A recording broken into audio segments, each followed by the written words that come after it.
All right, good evening, everybody. It is 5:14, and I will call this meeting to order. Please rise and join me in the Pledge of Allegiance. I pledge allegiance to the flag of the United States of America and to the republic for which it stands, one nation, under God, indivisible, with liberty and justice for all. Thank you.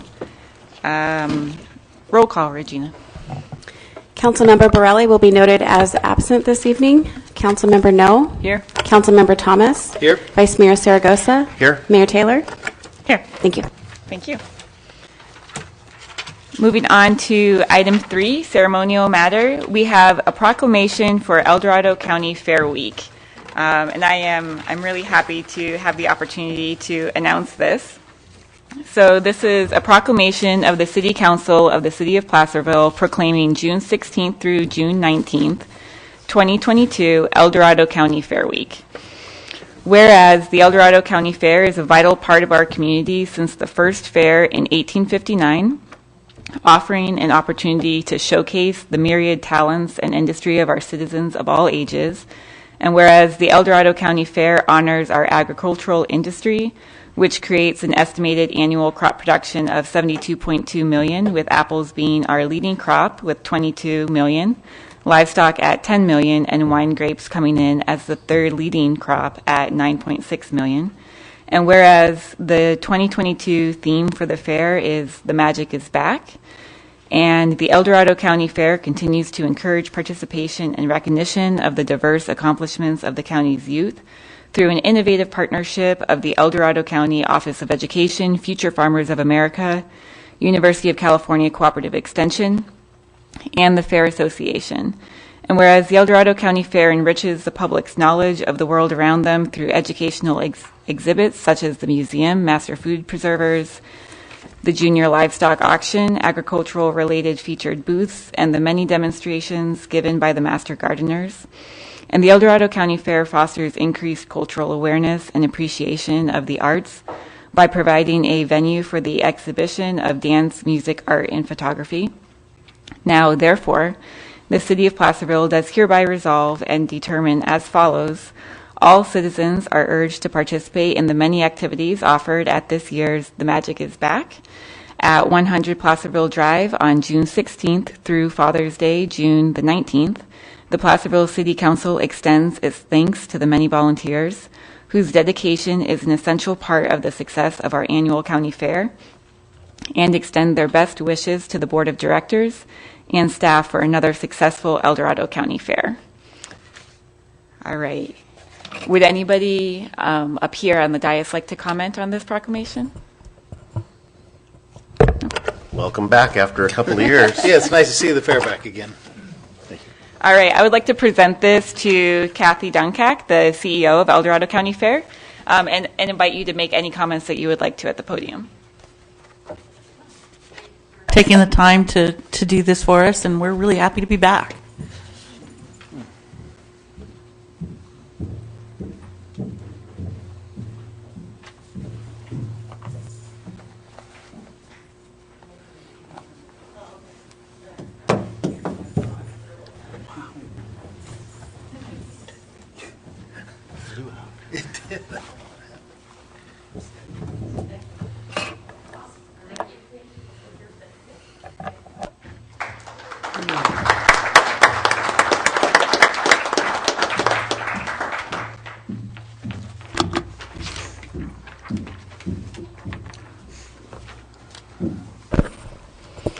I'd like to open this up to the public, if anyone would like to make a comment.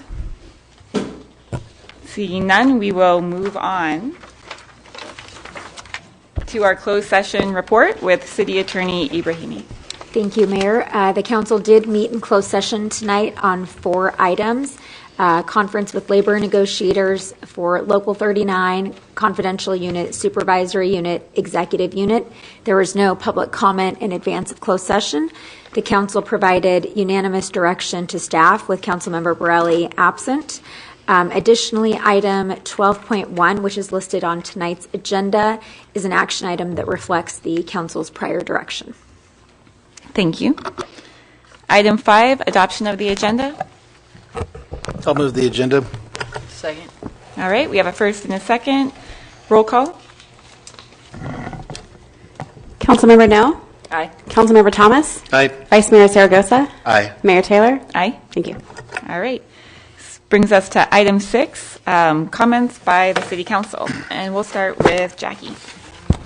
Went to Wagon Train on Saturday. That was a great event, and the after city party. And other than the heat, it was a great event, and I think everyone really enjoyed it. Thank you. Michael? Likewise, I was there with Jackie. It was a lot of fun, except for the heat, and was happy to make a few comments on behalf of the mayor and the city. So, good times. Thank you. I appreciate you doing that for me, too. Dennis? Oh, thank you. So I think everybody in town, or at least a good part of the town, had experienced a Safer electric. I'm sorry. I'm reading this paper in front of me. Electric outage at one point or another, and to me it was a point of concern. Some of it was related to trees on power lines and things like that, but also I'm curious to find out more about the concern of mine is PG&E is either testing or put in new technology that is, and I don't know what the effect is on that. So at some point, I have a concern about that. That's one of my comments, and I want to address that later on in the agenda about a future agenda item, potentially having PG&E come forward and have a conversation about that. Spent quite a bit of time, 3 days, clearing property, and my property is now, I'd say, 99% cleared, and trying to do my part as a city council person, and it was 3 days worth of hard labor and a lot of money, because I also hired a masticator to come in and masticate the property, which took him about 3 days as well. So it was, all the money I've spent as a good marker. All the money I've spent in the last 4 years doing this is probably around $7,000 to $8,000 or $1,000 an acre, and most of that was the work that I've done. Some of it was the other work. So it takes a lot, and the expectation that we have on people who may not be able to afford it is challenging, and I understand that, and it's something we need to, as we move forward, continue seeing, understanding what the impact is. The last thing I want to talk about is we lost somebody really special this year, this last week, a couple weeks ago, Sue Reese. And many people don't know, some people don't know her. She was a pivotal part downtown, pivotal person downtown, a very neutral, middle-of-the-road person who could pretty much meet with anybody and have meaningful discussions about how to move our community forward. She operated in a lot of different circles. The circle that I operated with her in was as a merchant downtown and as a member of the board of directors for the Placerville Downtown Association. And I wanted to possibly, how do we say that? Posthumously? That word, recognize her significant contribution to, quietly, but her significant contribution to our community. And she will be missed downtown. I know that. I know a lot of people really valued her input and her participation. And it was a sad day for her to leave us, and leave us a little sooner than I think necessary. But it was a sad day for her to go. So just a little recognition on her part. So with that, I'm done. Thank you. Thank you, Dennis. Great comments.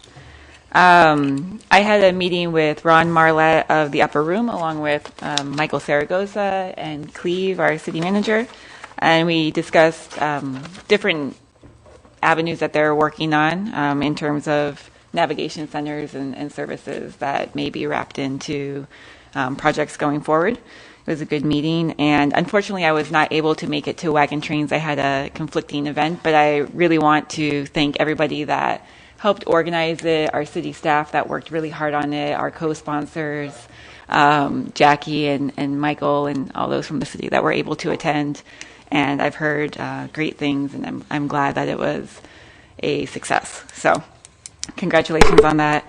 And I kind of already did this, but I wanted to announce that the fair is happening Thursday and Friday and Saturday and the weekend. So, and everyone should go. It's great to have it back.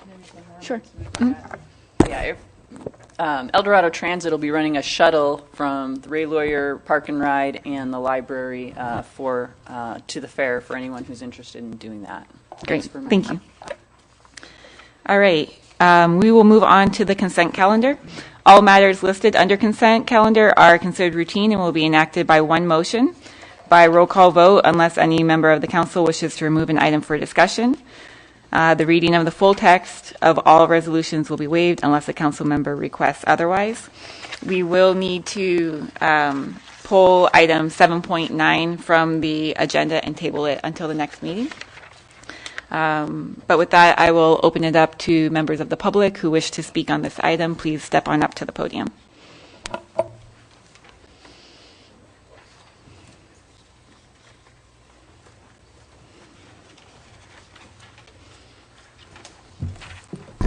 Sue Rodman, resident of Placerville, and there's a couple of items on here that I think need to be, somebody needs to celebrate. We have a great engineer, and our podium is falling apart.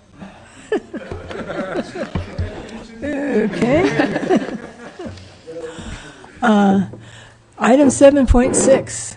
Fowler Way is a little road up by the hospital that has been in tough shape for a long time. And Rebecca has managed to get Joe Bassini in there to fix it, and I think that's absolutely wonderful. And then she's got several things in here.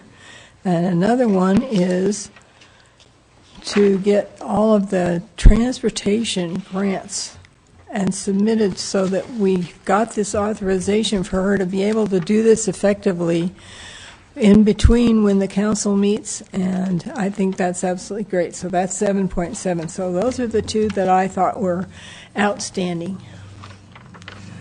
Thank you, Sue. Seeing no one else stepping up, I'll bring it back to the council for a motion. I'll move items 7.1 through 7.8 with the exclusion of 7.9 that was tabled. I'll second. Okay, we have a first and a second. Can we get a roll call? Councilmember Thomas? Aye. Councilmember No? Aye. Vice Mayor Zaragoza? Aye. Mayor Taylor? Aye. Thank you.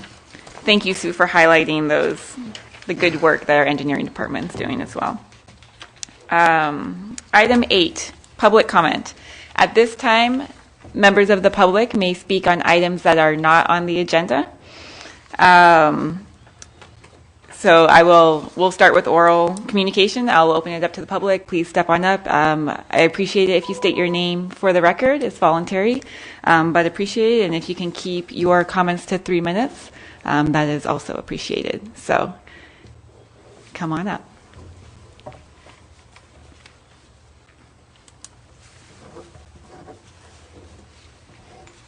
Okay, I'm back. Sue Rodman again. My comment is about the bollards on Main Street. How much do those cost? It seems like they're getting taken out on a regular basis. And it seems like the same ones, time after time, are getting whacked. And I'm wondering if some of those need a little bit of relocation so that they are out of the way of getting dismembered out there. Thanks. Thank you, Sue. Ruth Michelson. This really is falling apart here. Anyway, Flag Day. That's why I have my flag. So I had a couple of things to talk about. I'm Ruth Michelson, merchant, 352 Main Street.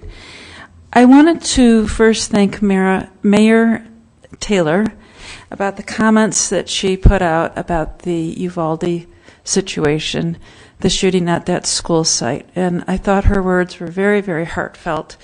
And I agreed with what she had to say. I thought it was brave for our leader to put out that statement, and I thank you. Now, personally, I wanted just to add something to it. I did have a career as a marriage and family therapist. I'm a licensed therapist. And everyone looks to mental health as the solution to our problems.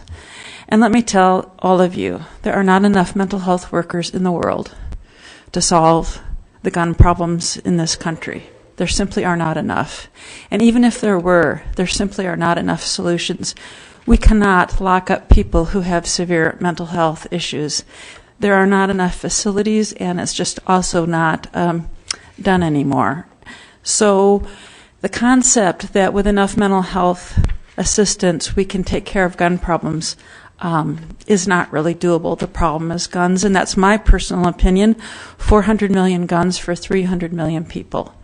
And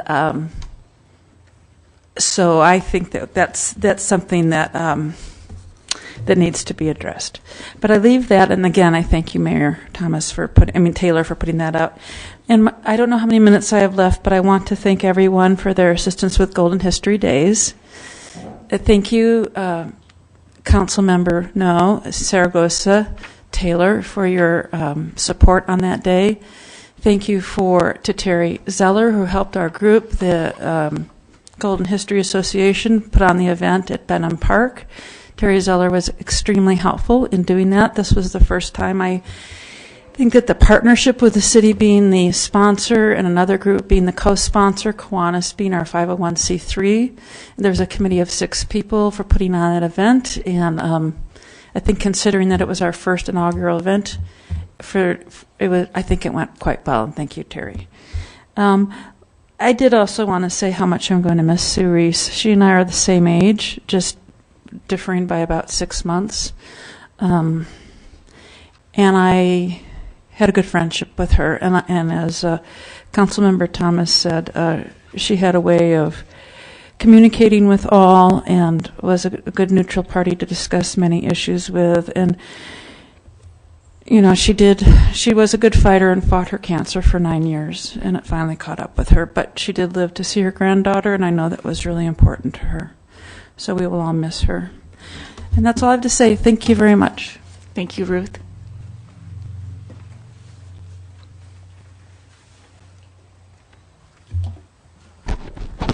So like Ruth, happy Flag Day, everybody.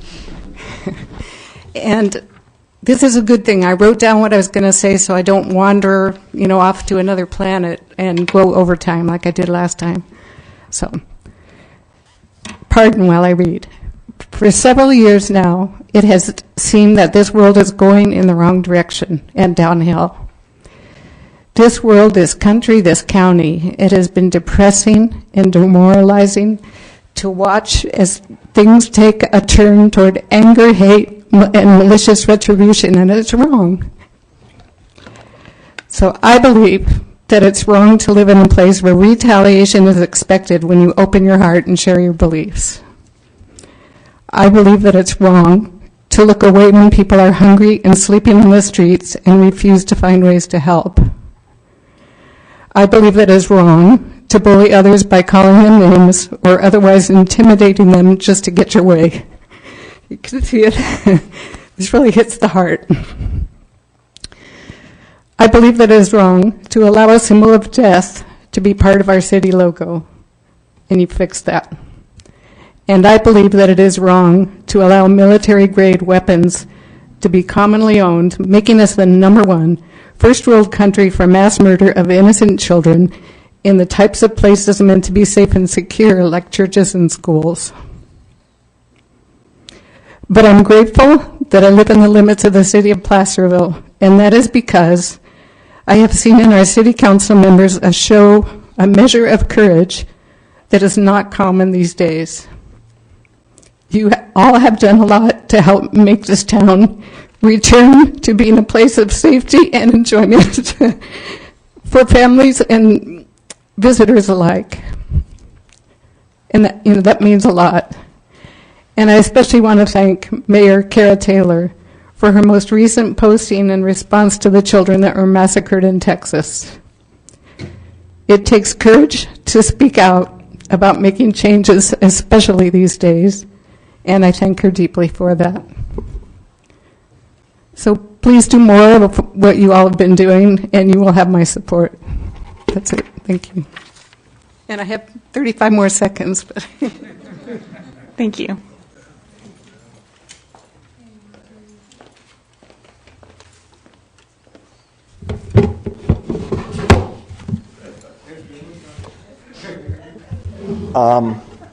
Keeping us on our toes here.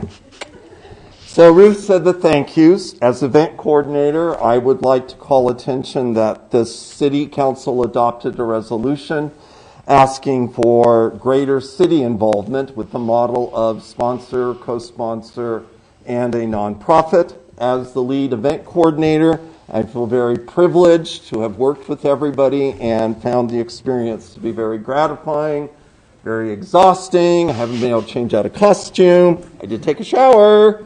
I like what Mayor Taylor said, that the highway train has seen Placerville grow and that change, and it's brought us together by demonstrating American values of community, resilience, and optimism and determination. For those of you that don't know, change is hard. There was a lot of misinformation, some of it deliberate. So I went with the wagon train for 3 days. Made some really great friends. We didn't talk politics.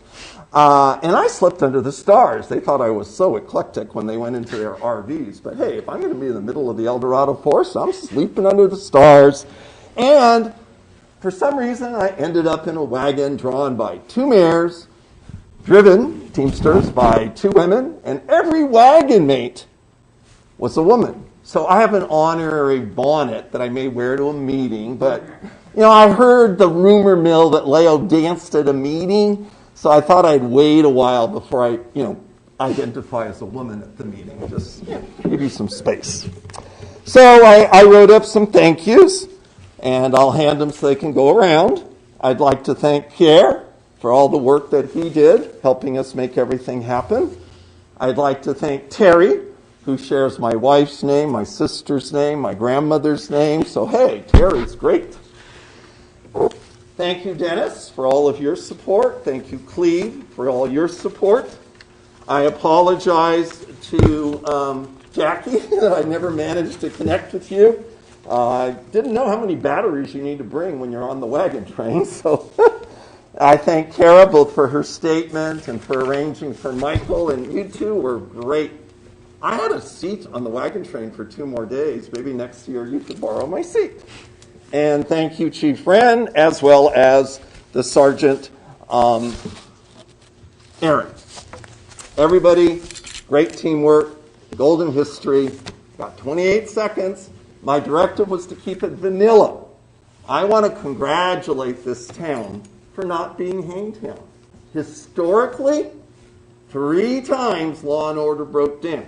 Unlike other towns where it broke down a lot, Placerville has a lot to be proud of how quickly it instituted these values of resilience, optimism, and determination.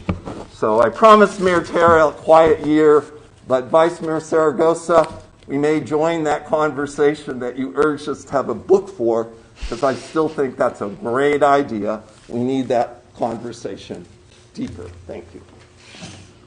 Thank you, Leo. Can I walk around or? It is If you would, Leo, if you want to give those to the city clerk, she can distribute those for you. Thank you.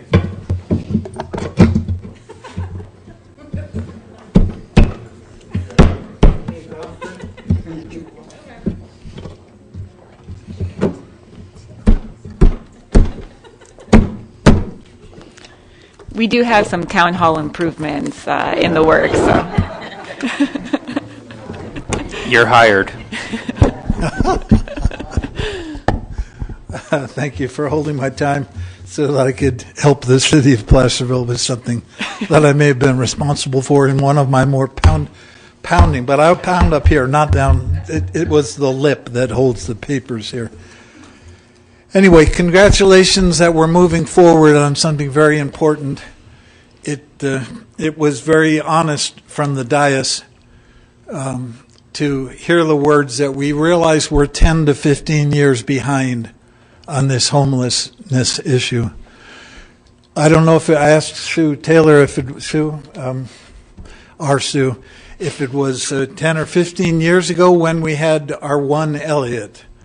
I remember inviting Elliot for a meal several times, once with my daughter at Mel's. We all took care of him as best as we could. But now we don't have one Elliot, we have hundreds. Mental health is part of the solution. We do need to deal better with the accessibility of guns. But if you had been at the upper room this afternoon with 3 police dealing with one screaming young lady that I won't mention, who refuses to take a bath because it actually is a mental health issue for her, and so she has to be forcibly sometimes removed because she refuses even new clothing. But there is mental illness visible that you see during the week, and it isn't just one place, but it's in many locations. We've moved forward. I have a minute 40 seconds left. The front page article that you all saw where it said "From Homeless to Texas" was Chuck, that I fought with you about 2.5 years ago, saying we would have a national litigation for Martin Boise if we passed that unconstitutional anti-camping ordinance. But we've moved together in compassion. That was not necessary. He had been on meth for 18 years, 8 of them on the Hill, as an American U.S. vet from frontline action as a medic in action in Iran, picking up people with body parts missing. But he went with his brother to Texas, has gained a new life, and he's following God and in church, came back for his birthday. Just in my time remaining, it was great to be at the Human Rights Commission yesterday. If you didn't get to see it, it really is worthwhile. The 4 testimonies at the front end. With my 50 years in dealing with the streets and the homeless, there was some brokenness more that I realized how we can get compassion fatigue.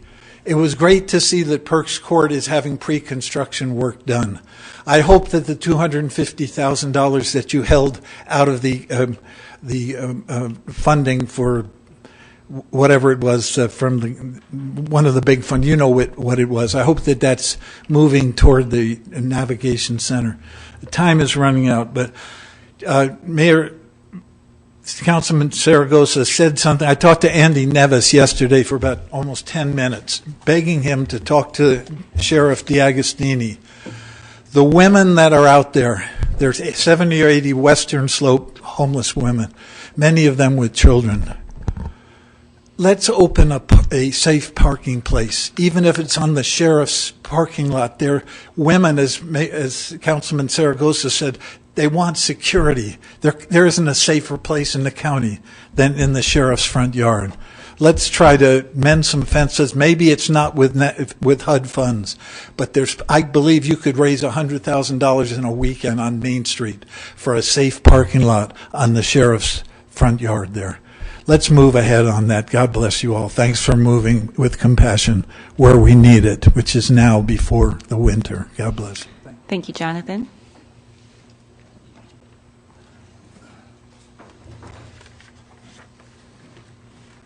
Hi, my name is Dale Ammons. Dale Ammons, I'm homeless. Speak for the homeless as well as our women and children out there. And our teenagers and our kids are getting younger. We need to really look to keep them safe at night, and we all need to work together. I just want to thank you from the bottom of our hearts. We're really humble. We're looking forward to working with you. We know it's not going to be easy. 2 sides different of the fence. A lot of things are going to change. God's calling us. It's a calling from God for us to unite. We want to keep this town our town. We have to work together. We want to meet you halfway. God bless. We're all looking forward. We're excited. We want to work with the county as well as you want to work with us and keeping our neighborhood safe. Thank you. First responders, everybody, nurses, we love you all. Thanks a lot. Thank you, Dale.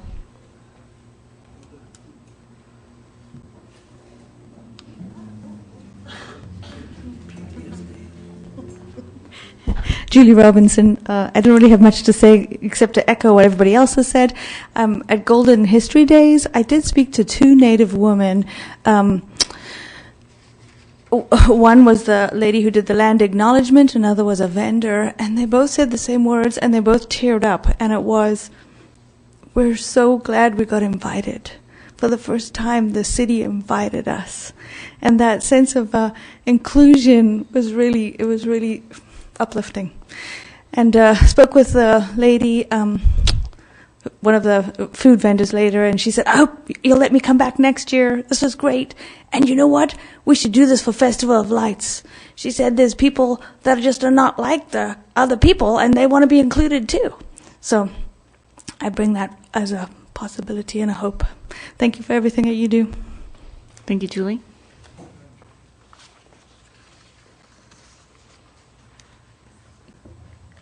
All right, seeing no one else stepping up to the podium, I will close oral communication and move on to written communication. Regina, do we have anything this week? No, Madam Mayor. All right, thank you. So we have nothing under item 9. Item 10, ordinances. 10.1 is to waive the first reading and introduce an ordinance of the City Council of the City of Placerville adding Chapter 18 in Title 7 of the Placerville Municipal Code establishing a fiber utility in the City of Placerville. And Mr. Morris has this. Thank you, Mayor and Council. As you know, for some time we've been working on the potential for a new broadband fiber program in the City of Placerville. This is just one more step in the process. Unfortunately, this does not still quite get us there, but we want to keep moving in that direction. The purpose of this item will be to set up a fiber utility, which will be similar to other utilities we have in the city, for example, water and sewer and et cetera, and how it is funded. Those funds will be separate from those operations will be separate from our general fund. It'll be a completely separate fund to operate a fiber utility in the city. This does not obligate us to do anything in terms of starting the service. It only enables us and allows us to be able to do it as we move forward with this. We are still working, as I mentioned, on a pilot program which will allow us to start the process and kind of a proof of service that we can show that this works and use that to show others how important and how well the program can work for our citizens. As you know, we've been working on this for quite some time, since 2019, so about 3 years now, and we hope to keep it moving and get something started. So again, this does not obligate us to do anything. It just sets up the procedures that will allow us to move forward in the future. Tonight, what is recommended is that you introduce the ordinance and waive the first reading, and then at your next meeting, as proposed, we would come back for the second reading and adoption. Before I turn it back to you, I just want to mention I did receive a call from my counterpart or representative at Comcast late this afternoon, stating that they just noticed this on the agenda today and requested that perhaps it could be delayed for one meeting. I mentioned to him that he would still have an opportunity to comment at our next meeting when it would be proposed for adoption, but that I would bring that information to you if you felt you wanted to give them more time. So I'll give you that. With that, I'm happy to answer any questions. We can go through the ordinance more thoroughly. It just, again, sets up those procedures, allows for the adoption of fees in the future. It does not adopt any fees, just allows for those in the future for both connection fees and ongoing operation fees for those that join. So with that, I will turn it back to you, and I'm happy to answer any questions you may have. Okay, thank you, Cleve. Are there any questions at this point? So I did have this. This is setting up the groundwork, but it's really not obligating us, committing us to anything other than setting up the framework so that we can make decisions in the future. Is that correct? That's correct. It's an enabling ordinance that allows us to start the process and do this in the future. It does not require us to do anything at this point. It just sets up that, as you mentioned, framework so that we can do it in the future. It's not an expense. We're not hiring people. We're not making contracts. We're just setting up the foundation. Correct. Okay. At this point, at some point, we would need to hire people. We will, but yes, yeah. No. But this, I'm talking about this right here. Cleve, did Comcast just want to comment on this item, or was there something substantial that would warrant us holding on to this? They did not state that, but I will believe, based on what has happened in other communities that have proposed this, this will be a distinct competition, direct competition with their service. And I think it's a concern on their part of how that will affect them. And so I let them know that they still have the opportunity to comment at our next meeting, and that gives them 2 weeks to review the actual ordinance. When I first talked to the person, he thought that when he saw that we were waiving the first reading, he thought that meant that it would be adopted tonight. And I let him know it will not be adopted tonight. It's just being introduced. Okay. So. All right. There's no other comments for Cleve. I will open this up to the public.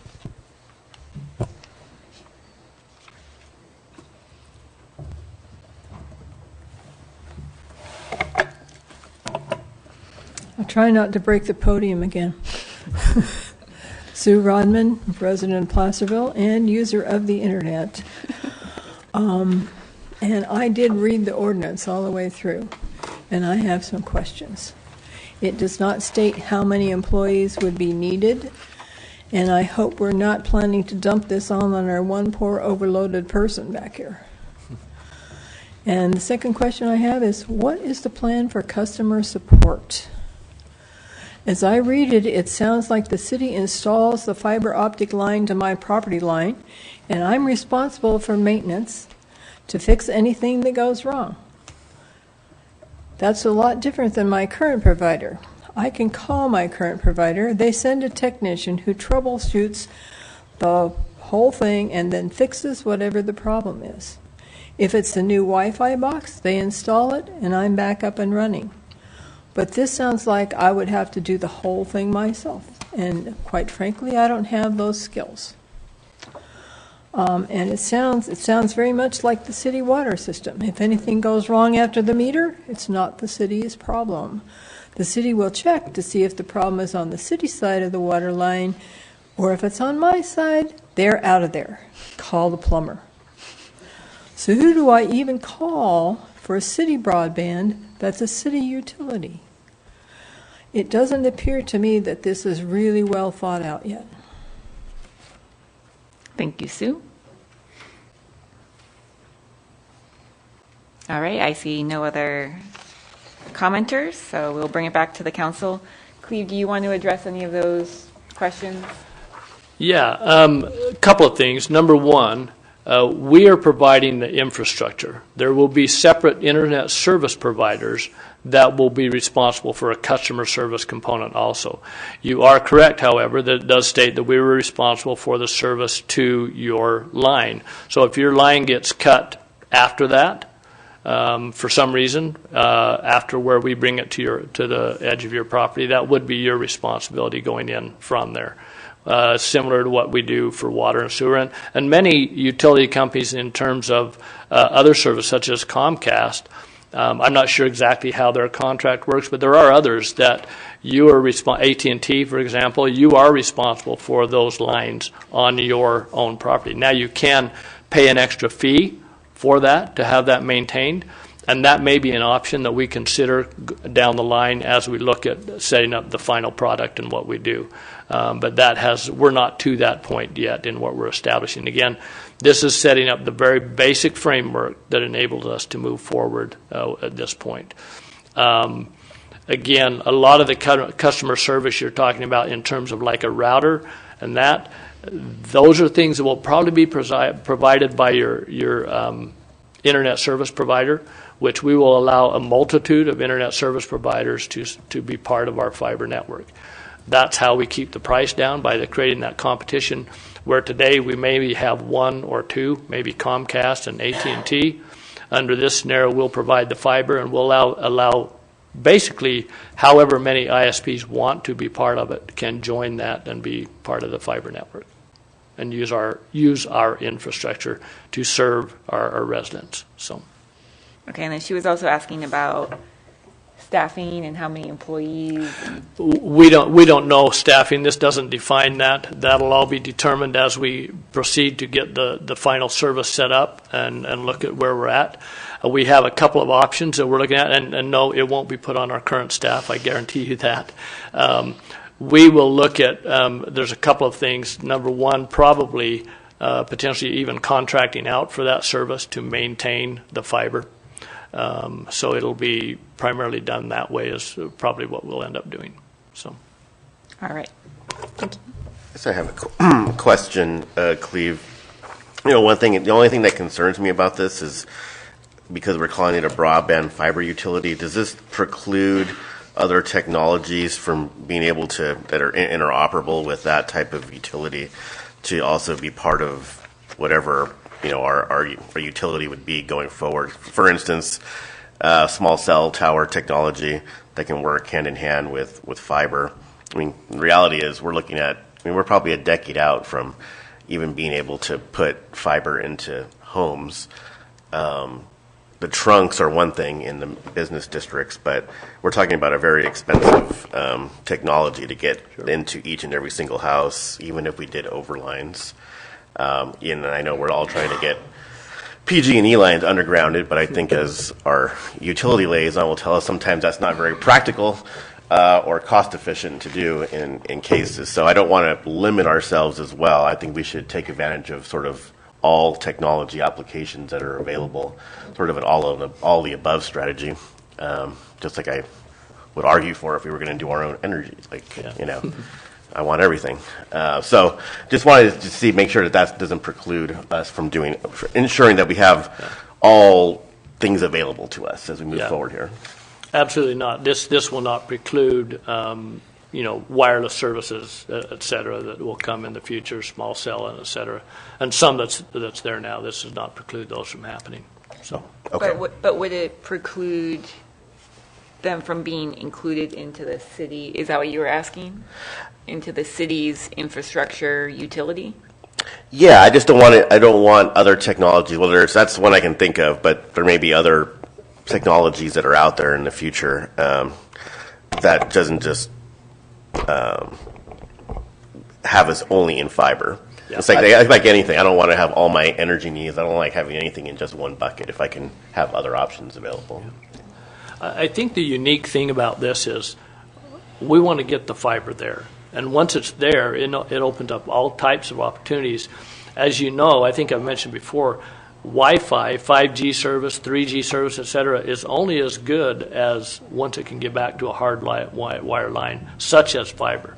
So by us putting this infrastructure in, it further enables those wireless services and makes them better, essentially, to be able to operate. So things like, I know towns have installed what's called a mesh service in their downtowns. This would truly enable that to happen so that when you're walking on Main Street, you don't need to worry about whether or not you pick up a signal or not. You could have a clear Wi-Fi signal on Main Street. It's very common in some of more forward-thinking cities that have done that, and something that I've looked at may be an opportunity for us in the future to do. So, I don't look at this as the end, but the beginning and the opportunity. This is just laying the groundwork. The opportunities for any one of these mentioned ideas, and probably things that haven't been developed or invented yet, will still be applicable. There's the whole medical field, technology interacting with customers or patients in a point-to-point that is a secured networks where you can have all these connections. I mean, all these things are possible and available, and this to me is just we're just getting started. And I don't think anything we're doing is going to stop us from exploring all the opportunities that we have available to us, which this, in my mind, this system will just open up a wide array of opportunities for the city, for our community, for our businesses to have better access, quicker access, and just the connectivity alone on. I mean, we get throttled back so much right now in so many different ways. I have fiber into my business, and they throttle me back so hard it's ridiculous. And what they could be giving me and what they are giving me, it's a fraction of a % of what's available. And that's just, to me, I mean, that's the opportunity and what we could bring with this program. And then the opportunities are, I think, are unlimited. And I don't think this limits any of those. Well said. Yeah, I'm really excited to see this moving forward. So I'm guessing that, or I'm imagining that this is kind of one of those check boxes that we need to check as we move forward to get funding for, all the funding that's going to be available for fiber, making sure that we have our ducks in a row and are ready to go.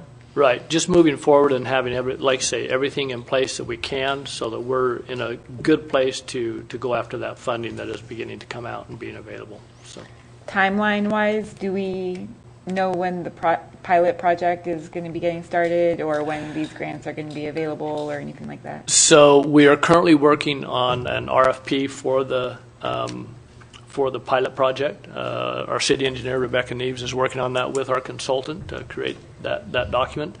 We hope to have that in, can I say, within a month. We hope to be close on that. Is that fair, Rebecca? We had a meeting about workload today with Rebecca and I, so I'm careful in what I'm saying there, but we think that's approximately where we would be. At that point, we want to go out with that RFP to get numbers so that we can be very accurate, hopefully fairly accurate in what we're going after in the grants and show that we've done our homework to get those. So. Okay. All right. I see a hand raised. It's your discretion. We do this. Okay. All right. We'll open public comment up again.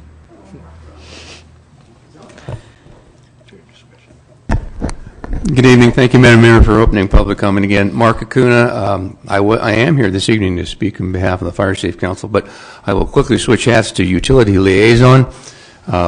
My information is a couple of years old. I did not take the time to read the entire ordinance, but a few thoughts come to mind. One, please remember that all the successful cities that have their own internet services also already have their own overhead utility departments.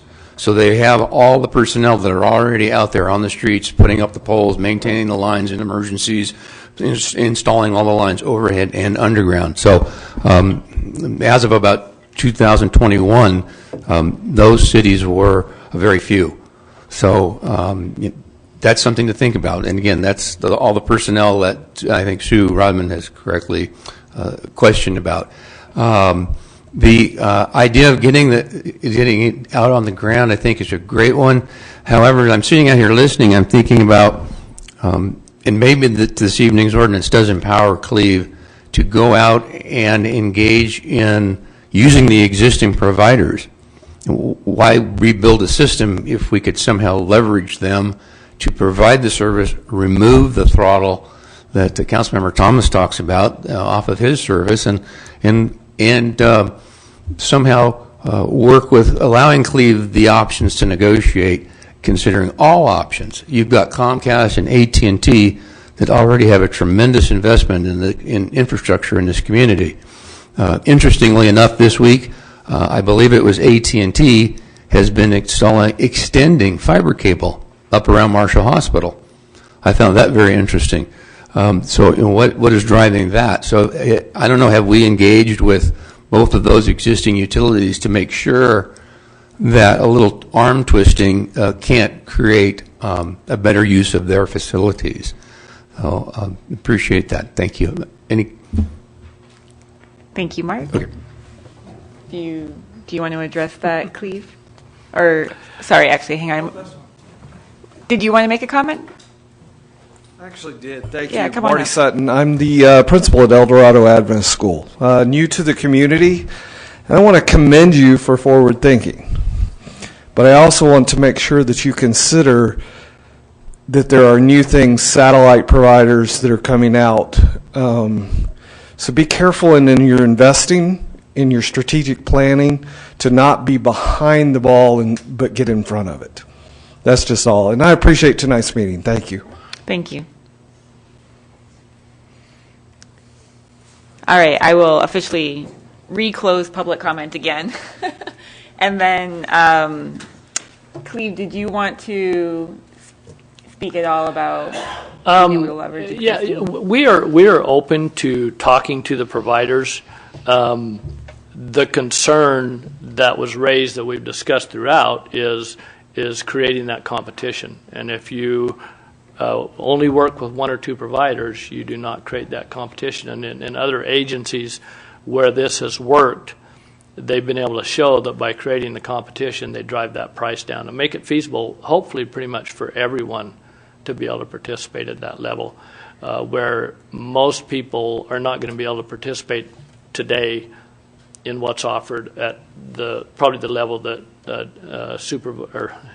excuse me, I won't make you supervisor yet. Council member Thomas is getting for his business. No, true, that's a business rather than residential, but there are a lot of factors that play into that. But absolutely, we have had discussions with Comcast and expressed our interest. If there are areas where we can cooperate and work together, we're open to that. And so we have had those conversations.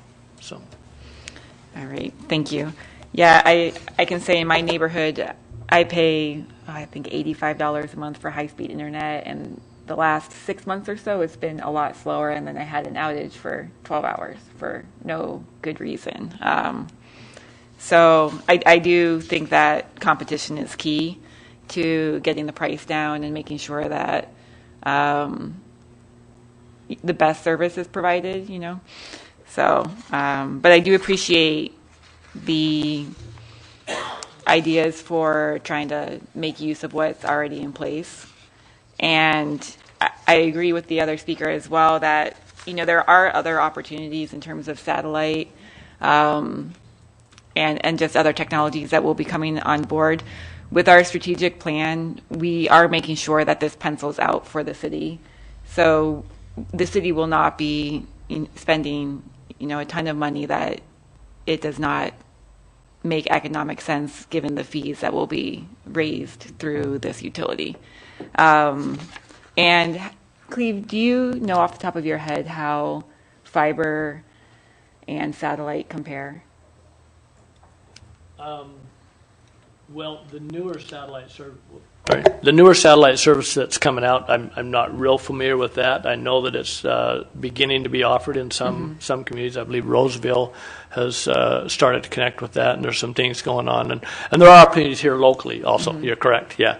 I'm not completely familiar with how that compares. I do not believe it will reach the bandwidth and capacity that fiber potentially can offer.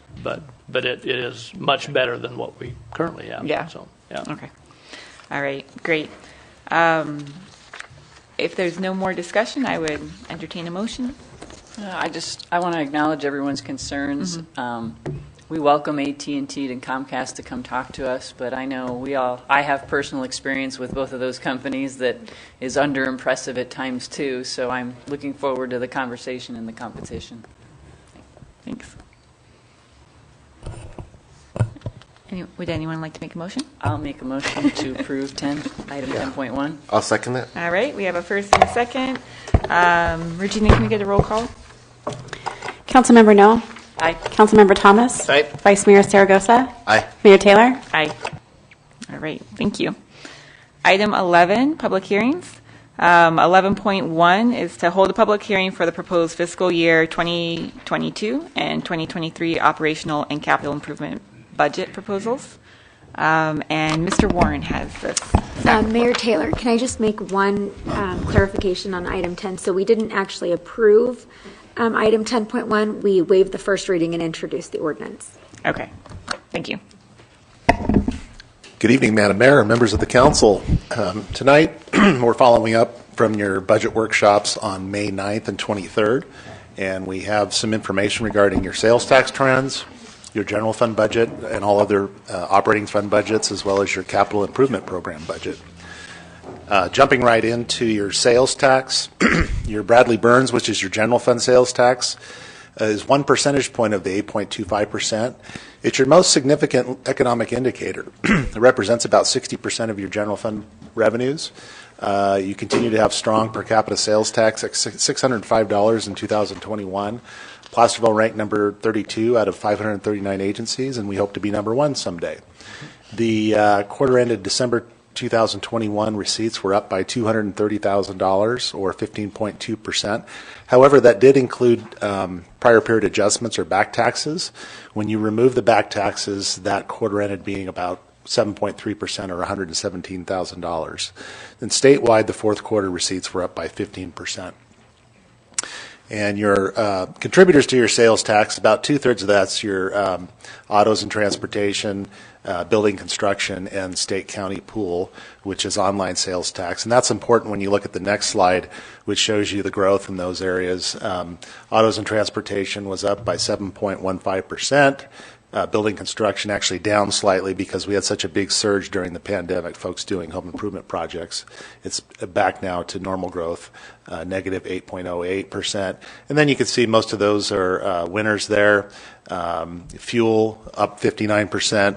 That's most likely not because people are driving more, but because of fuel prices surging right now with inflation. And your state and county pool at the end there, 5.5% negative.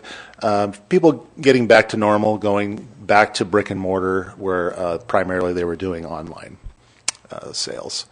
And then looking at your sales tax growth or total, these numbers were adjusted slightly since the last time we met. The 2021-22 total is $6.7 million. And then going into 22-23, slight drop, $6.6 million. And you can see the graph there. When you take into account cumulative inflation, we're about at the fiscal year 18-19 level. Your general fund, which is your only true source of discretionary dollars, pays for most city services, including public safety, streets maintenance, parks, and recreation. We began with the status quo budget, meaning we basically carried forward your assumptions for the budget. We maintained the existing program delivery to the greatest extent possible.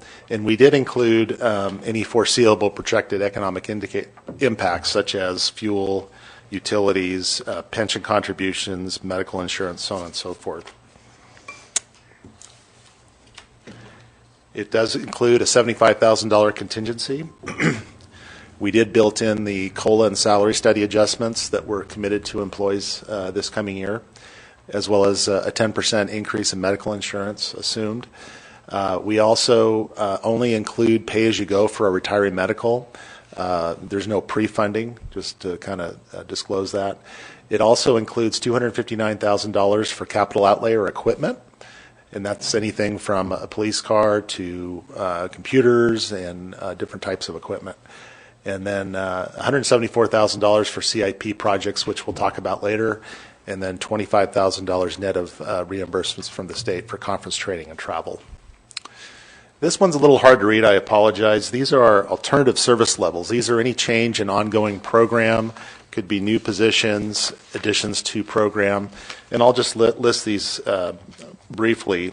We went through these at your budget workshop. The first one's the additional police sergeant position. This would add a street crime unit. It's a full-time position. We also are recommending a police services assistant position. That would go from a half-time position to a full-time position. In the Development Services Department, we have currently a .25 FTE administrative secretary that would make that or 0.25% position to a full-time position. And then in the Engineering Department, an additional water reclamation facility operator to provide more horsepower and transition there. In the Community Services Department, we have a .19 FTE full-time equivalent additional park maintenance worker. And also Goldbug Park admissions, additional blacksmith supplies of $3,000. Getting back to being open out at Goldbug Park as well as full operation at the blacksmith shop. And then also there's additional seasonal part-time positions, again, shoring up now that the pandemic's over, knock on wood. And we included one additional day of contract janitorial services at City Hall. It's currently 2 days. It would raise it to 3 days, kind of recovering from the Great Recession, actually, when that was cut. And then we have $50,000 for vegetation management. That was something the council asked for at the last budget workshop, to basically build in your budget $50,000 outside of ARPA that would be built in for ongoing vegetation management. We also have, a senior management analyst position. It's a full-time position. You may recall during the pandemic, we actually, due to retirements, we froze a analyst position, IT analyst position, and then we're trying to go back to contract services of $40,000. Unfortunately, we weren't able to do that, so we're recommending a senior management analyst position that would also help. Mr. Morris spoke about the broadband project. This position would help get that program off the ground. About half-time of that position would help with that. And then in the finance department, we're recommending an assistant finance director position. This would essentially take a half-time accountant position and convert it to a full-time assistant finance director position to provide more, again, horsepower and continuity in the department throughout the year. Lastly, we have the additional employer pension contribution. It's based on 1% of salary. And what that is it's an effort to pre-fund your unfunded pension liability. So you currently have an unfunded pension liability about $20 million, which is about equal to your operating budget. And last year, you actually built in all other funds, operating funds, this 1% basis salary contribution. This year, we're asking that we include the general fund portion, which is $49,000. So in total, the requests are $836,000. The total cost before cost recovery is $900,000. To the general fund, it's $649,000 less $63,000 in cost recovery over to the right. And then we're also showing you your annual debt service, just to kind of underline something we have to do, we have to pay for. So the total debt service is $2.7 million. Of that, $2.5 million is for the sewer enterprise fund, general fund portion $114,000. And then looking at transfers before your CIP budget, you can see that in fiscal year 21-22, we had a $162,000 transfer out net. This year, we're actually looking at $40,000 transfer in, again, before your CIP budget. And that's primarily due to improved gas tax, the transfer in from your gas tax from $289,000 to $342,000, or about $52,000 bump up. Looking at your general fund budget in aggregate, you can see that revenues in fiscal year 21-22 was $9.7 million. We're actually forecasting a little over $11 million in your general fund. And then operating expenditures before adjustments, $9.6 million in 21-22, just over $10 million in fiscal year 22-23. Net transfers, that we just spoke about that. Total expenditures net of transfers, $9.9 million. And at that point, you have about $1 million surplus. And then we have the adjustments we just spoke about, are $585,000 just for the general fund for ASLs, $259,000 for capital outlay equipment, CIP requests, which we'll talk more about, $174,000, and then conference training travel, $25,000. So about $1 million in adjustments, so that at that point provides a remaining surplus of $10,000. Looking at your revenues, you can see the growth. We already talked about sales tax. All other taxes, that would be your property tax, franchise fees like cable, electricity, TOT tax, so on and so forth, transfer tax, about 22% growth there. Construction permits slightly down based on what the Development Services Department is forecasting. Intergovernmental revenues, that's primarily property tax in lieu of vehicle license fees, up slightly at $22,000. Charges for services is anything, planning fees, recreation parks fees, up slightly, $95,000, primarily because we're getting back to business with our recreation programs now that the pandemic's over. Fines and forfeitures slightly up, $9,700, and then use of money and property, $11,000. So again, a total of $11,024,142, and a growth about 12.65%. On the expenditure side, we talked about the assumptions in this by department. You can see the differences. One of the things that we did this year is we looked at the cost allocation of pension contributions. We have 3 plans for sworn, 3 plans for non-sworn, and the contributions in the past have been by position.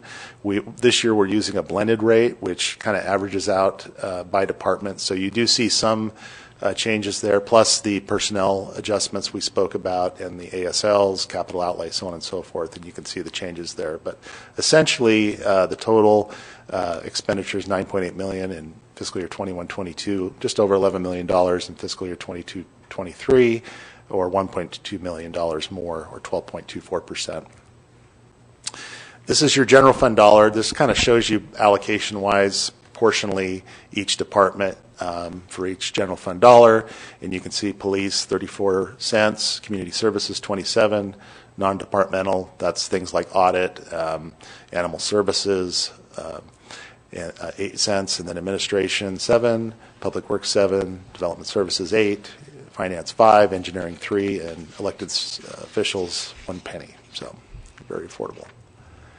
And this basically shows you proportionally your revenues to your expenditures, or by department. And so you can see, for example, sales tax, if you compare it to police and community services, it proportionally is about the same. You can see the other fees and departments there. And then looking at your net revenues over the last several years, and then looking forward to fiscal year 22-23, we actually had 2 years. This year, as well as the previous year, we experienced about a $900,000, we anticipated $900,000 surplus, primarily due to operating expenditures being below what they normally are, and solid sales tax receipts. So, and of course, having a balanced budget this year. Looking at water, we did assume the last rate increase that will take effect the 16th of this month, and all the other assumptions that we talked about at the budget workshop. So revenues going from $2.3 million to $2.5, expenditures 1.9 to 2.1 million, and then transfers out net up from 181,000 to 203, primarily for your insurance, property and general liability insurance. So total expenditures with transfers 2.3 million. You have a surplus before capital outlay of 156,000. ASL's 22,000, capital outlay 76,000, about a little over $3,000 for conference trading and travel, so $103,000 in adjustments. That leaves you with $53,000 for capital outlay or CIP contributions. Sewer, similar story. We did assume the last rate increase of the 5-year plan that was adopted in 2018, and revenues from 6.8 million to 7.1. The expenditures, 7 million to about 7.2 million, and then transfers in, which is primarily the Measure H, sales tax being transferred in for debt service and capital out or CIP. So at that point, you have a surplus for CIP of 1.1 million, and then you have your ASLs 159,000, primarily the operator 3, the capital outlay, 77,000. Conference trading travel, 17,000. Total adjustments, 254,000, leaving $862,000 for CIP. And then we have your other funds, smaller funds. The only one I would like to comment on is the Measure J fund. When we met during the budget workshop, we had a balanced budget there because of the revised sales tax projections, which are slightly lower. That fund has about a $61,000 deficit. However, we do anticipate bankrolling about $272,000 this year in that fund, so that $61,000 deficit could come from fund balance this coming year. And then in total, before your CIP projects, you have revenues in fiscal year 21-22, $26.4 million. Fiscal year 22-23, 28.9, or about almost $2.5 million more, or 9.45% forecasted. Expenditures 21.5 million, and up to 23.4, 1.9 million, 8.89% growth there, or increase. So before capital improvement program projects, $5.5 million. Speaking of CIP projects, we had several projects that we completed, our public works and engineering department primarily. So we had 12 projects, and they're listed here. I won't go through all of them, but they're listed there. And this next slide will show you the projects that we're proposing this year. And the first one is the CAD RMS hardware software conversion. I'll ask Chief Wren to kind of walk you through that. As we walk through it, we're going to take baby steps because I'm still not real sure I understand the whole project other than it's magic. So CAD RMS, CAD is our computer-aided dispatch. RMS is the record management systems component of that. Currently, we use a system called TrackNet, and it was sufficient for the last 20-plus years. It had its limitations, but our staff was able to work around that and really pull out of that system more than it was actually capable of providing us at the onset.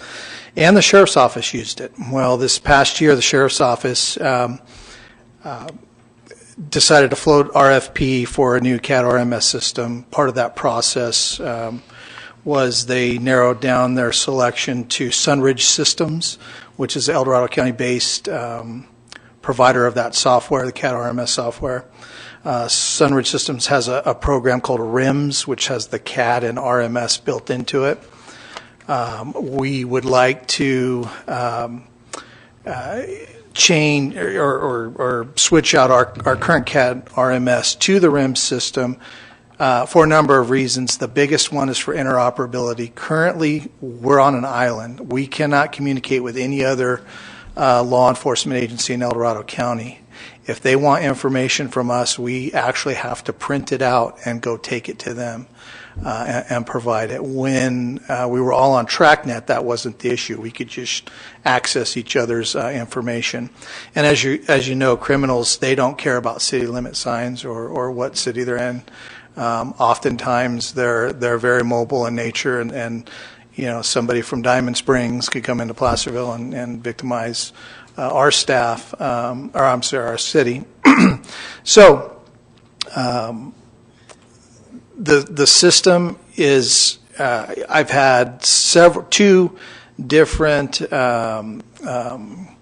product presentations by CAD RMS, and it is completely way over my head. It's just the information that they're able to get at their fingertips within a matter of seconds is absolutely remarkable.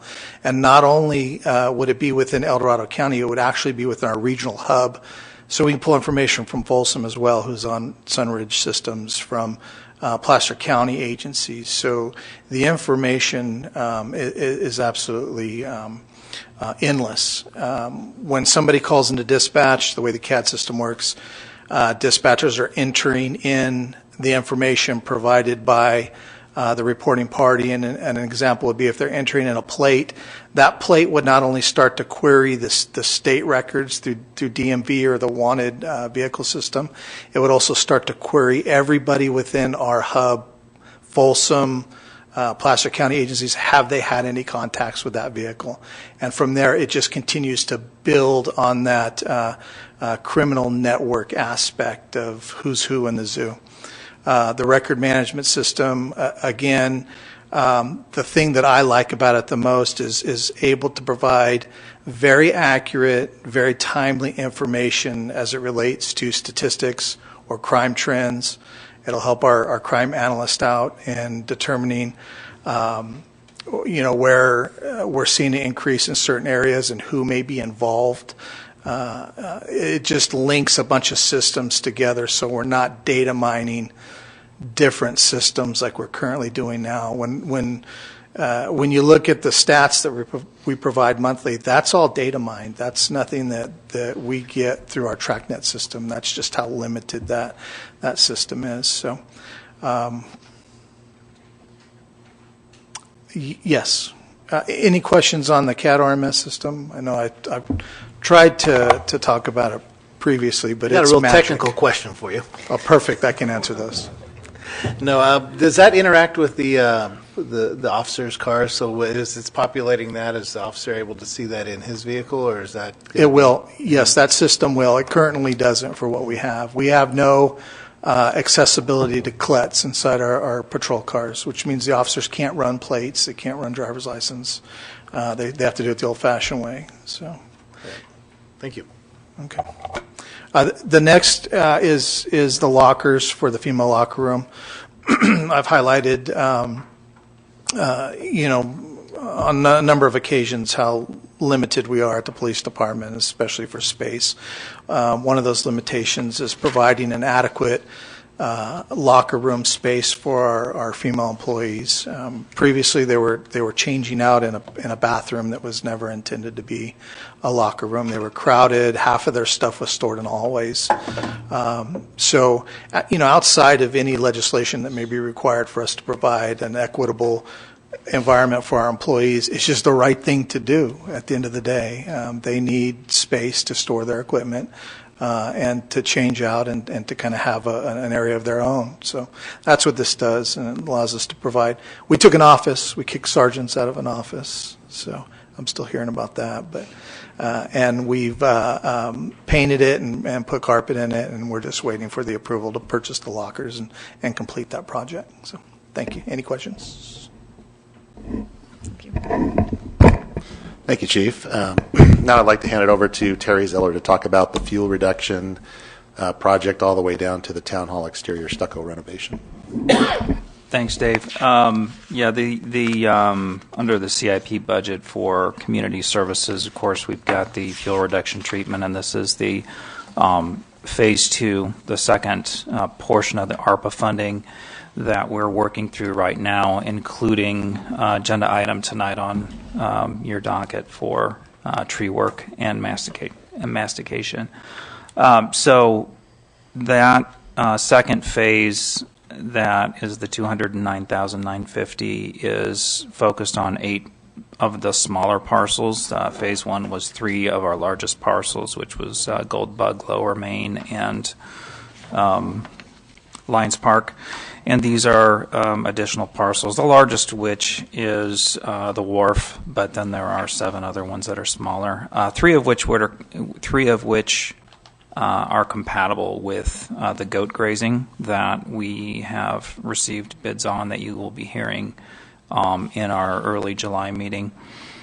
And so that encompasses that fuel reduction project. The Lions Park large shelter is a project that has been envisioned for a while by myself, that would be taking the place of the current gazebo that's out at Lions Park, and the idea is to try to provide a larger shaded area for higher capacity of groups. A lot of times we have folks that like to rent the lower field as well as the gazebo, and it is a pretty big mismatch for some of the crowd sizes that we get.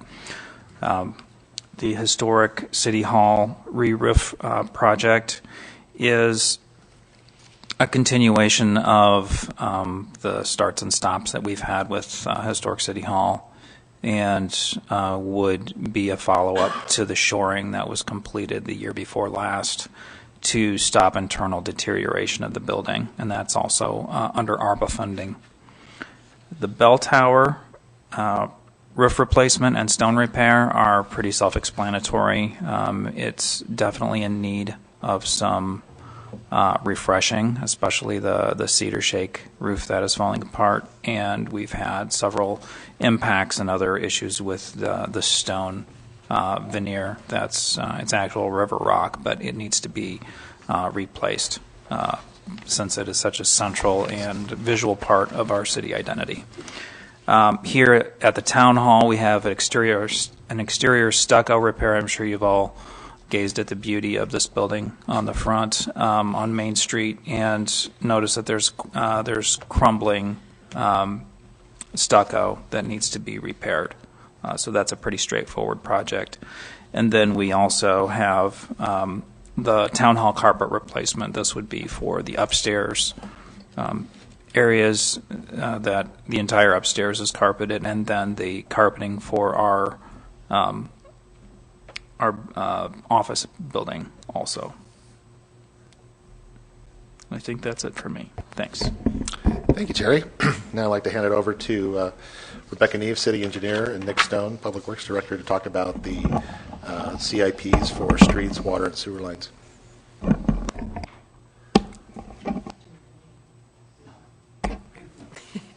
Good evening, Council.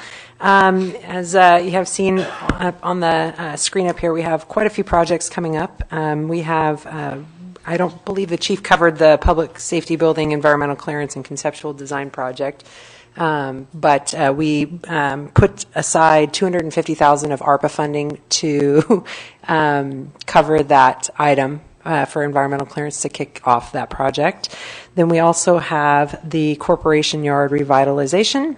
That project has been on our radar for a long time with lots of interior and functionality improvements to the Corp Yard, material storage, adequate building, and services for the folks that take care of us. So it's a great project to take care of the ones that take care of us, as well as same approach with the public safety building for sure.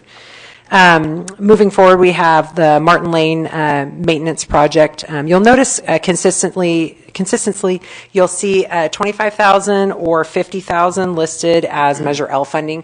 These are being served as placeholders that allow us to kick off initial efforts for each project, either it be survey, topographic work, or initial utility assessments, things of that nature. So you'll see that pretty consistently throughout the tables. So first up, we have Martin Lane maintenance. This is actually a project that you guys might be familiar from when we did our public outreach and information components for Measure L. This is Martin Lane is off of Wiltsey. It's right behind the Caltrans Corporation Yard, and it actually has a trench where water and sewer are commingling. So this project would assess the utilities, separate out such utilities, and repave the road. Then we have Conrad Court. We discovered that there were some utility improvements necessary on Conrad Court while we were doing the Conrad Street sewer main replacement.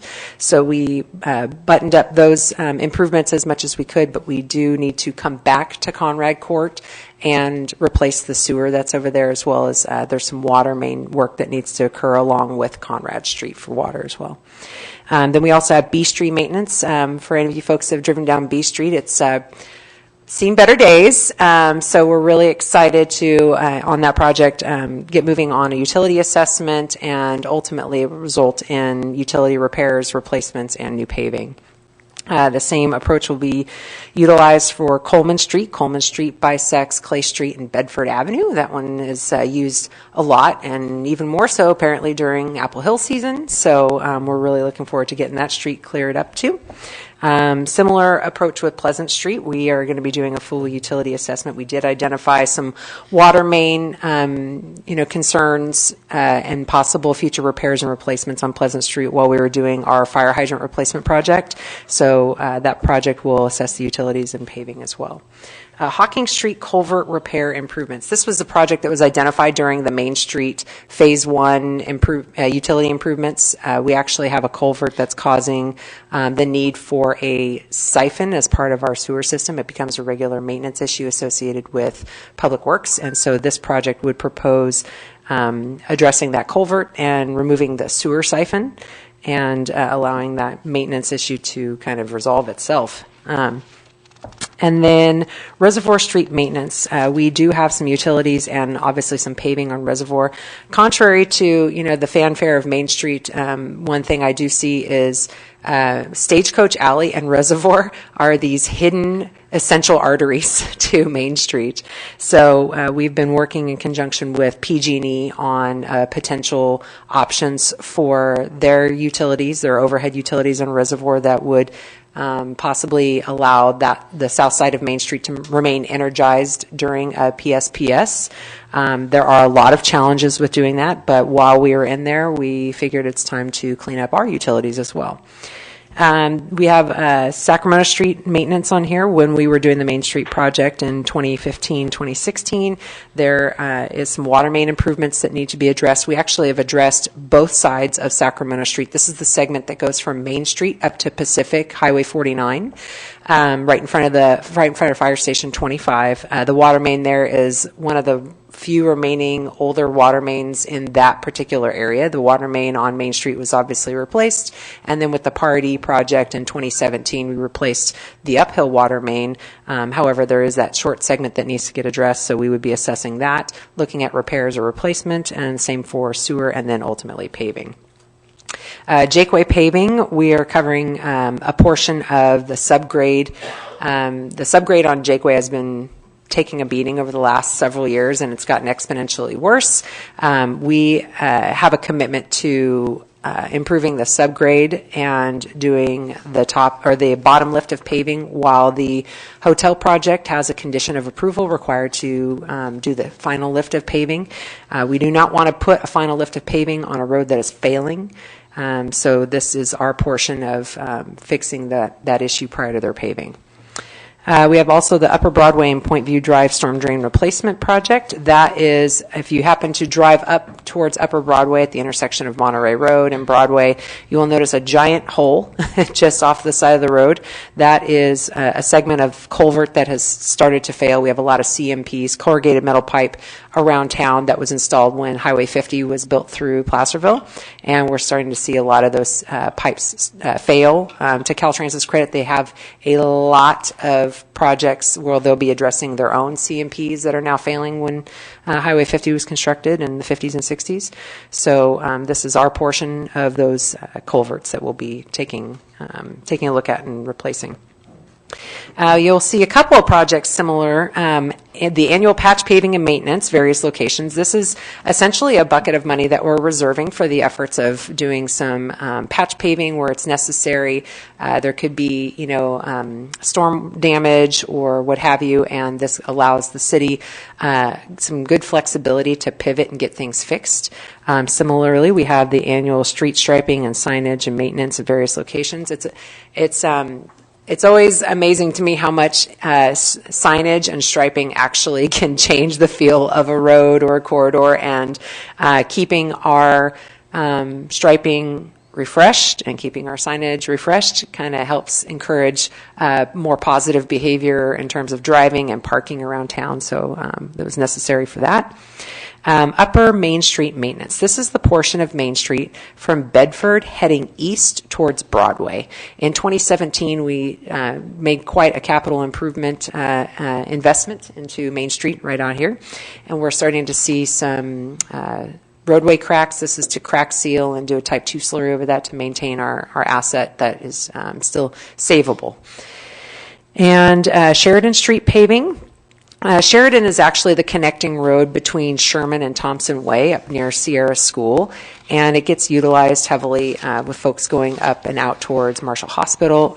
The intent is that we would actually pave Sheridan along with Sherman Street, which is already a CIP project that was adopted with last year's budget.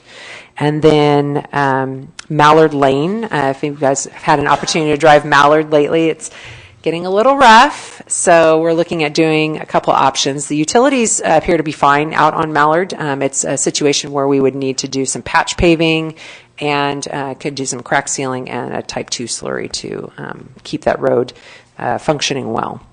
Washington Street maintenance, we do have some utilities to assess and possibly replace and repair over on Washington Street, which is utilized to access Marshall.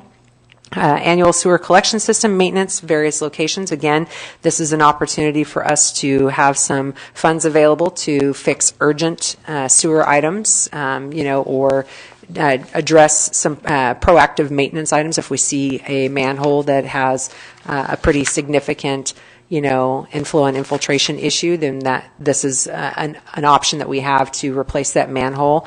Without having to have a full-blown CIP approach to it, it does give us some additional maintenance funds for those facilities. Bear Rock Road. Bear Rock is a access road that goes up and behind Goldbug Park. There is a portion of it that is the city's portion, and the easiest way for you to tell which portion that is this the one that's in really bad shape.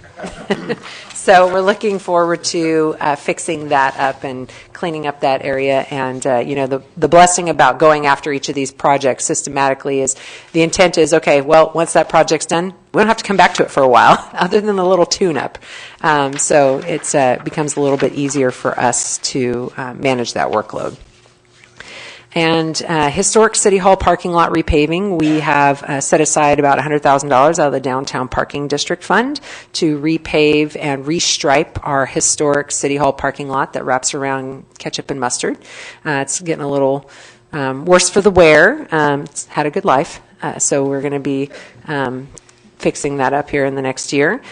Then we have some projects located at our water reclamation facility, our activated sludge pump number 3, and also the facility driveway itself, which sees a lot of heavy loading and trucks hauling in chemicals, hauling off waste. And then we also have a project related to our gravity belt thickener polyblend unit replacement, which allows, to use Councilmember Thomas's description in our budget meeting, it's the stuff that makes the cake. Yeah, so we do need to replace that polyblend unit, and allows us to thicken up the sludge and ultimately haul it off. We also have Acacia Way sewer line replacement, which is one of our Orangeburg pipe projects, or we refer to them as the nuisance Orangeburg pipe eradication, or NOPE. We try to get rid of Orangeburg as we every CIP cycle we go through and add at least one Orangeburg, and we're actually making movement on some of our Orangeburg, so that's good. We do have a project here proposed also for lead water service replacement. I want to be clear that our water services themselves are not entirely made of lead. They are just a simple gooseneck fitting that's anywhere from 6 inches to 18 inches long. It's not the entire service, but in order for us to achieve compliance, we do want to have a way of moving forward of replacing those diligently, so this helps with that. We also have our annual water distribution maintenance for various locations. This allows a small portion of money reserved to address any kind of water distribution issues as it comes up. I will use the Benham Street project as an example. You may recall in April of last year we had a water main break over on Benham Street, and had we not had a Benham Street project already programmed, it would have been a bit of a scramble for the funding. This is us making a down payment on our future selves, because one thing we know is that water mains will break. So this gives us an ability to fund and repair those water mains when it comes up. And then we also have the Broadway maintenance project. This is one that we've been, I missed one. Annual storm drain compliance. We do have an MS4 permit with the state for our storm drain system, and this allows us to have some funding to do improvements and cleanup efforts and things like that help us stay within compliance with the state. And then we also have our Broadway maintenance project. This is one that you guys are pretty familiar with. This is actually the paving, the significant paving and utility portion of Broadway. We do have paving and water services and some water main on Broadway sidewalks, but we've talked about this in past meetings. You have the Broadway sidewalks project, which does include some water main, some water services, and some paving. And then we have the Broadway maintenance projects, which will actually take care of a new sewer main, another water line segment, some storm drain, and paving of Broadway from Main Street Mosquito Road intersection up to Schnell School Road. That is moving forward towards construction, and this is another method of us being able to put cash aside for that future construction contract, because it will be pretty hefty. That one will go out to construction in spring of next year. Smith Flat Road storm drain and paving project. We have already set aside some money for this. You guys have approved the contract for the topographic survey, which we should be getting back any day now, actually. We're looking to repave Smith Flat Road and do some storm drain improvements, and hoping to get that out to bid probably around November of this year. And if the weather, if we have a mild winter going into it, we could actually see it even getting done this year, or started this year, and then at the worst case scenario, spring of next year. And then Canal Street Reconstruction. This is one I've talked to you about frequently. We're very excited. We actually just submitted a congestion mitigation air quality application for CMAQ on Friday for a portion of this project. But this project would address the utilities and the paving on Canal Street. We are looking at the entire corridor and trying to find a way to get it constructed in a way that minimizes impacts to both Markham and El Dorado High School, as well as the abundance of residents in the area. But this is another, we do need to acquire match for those CMAQ funds, and so this is a way of starting that matching effort. And Placerville Drive bridge widening, we do have a local match component related to that from the Highway Bridge Program. That project is federally funded. It does have an 11.47% match, and this helps with us to meet that match. And then Placerville Drive bike and ped facility improvements. This is another project that we are moving forward on pretty aggressively.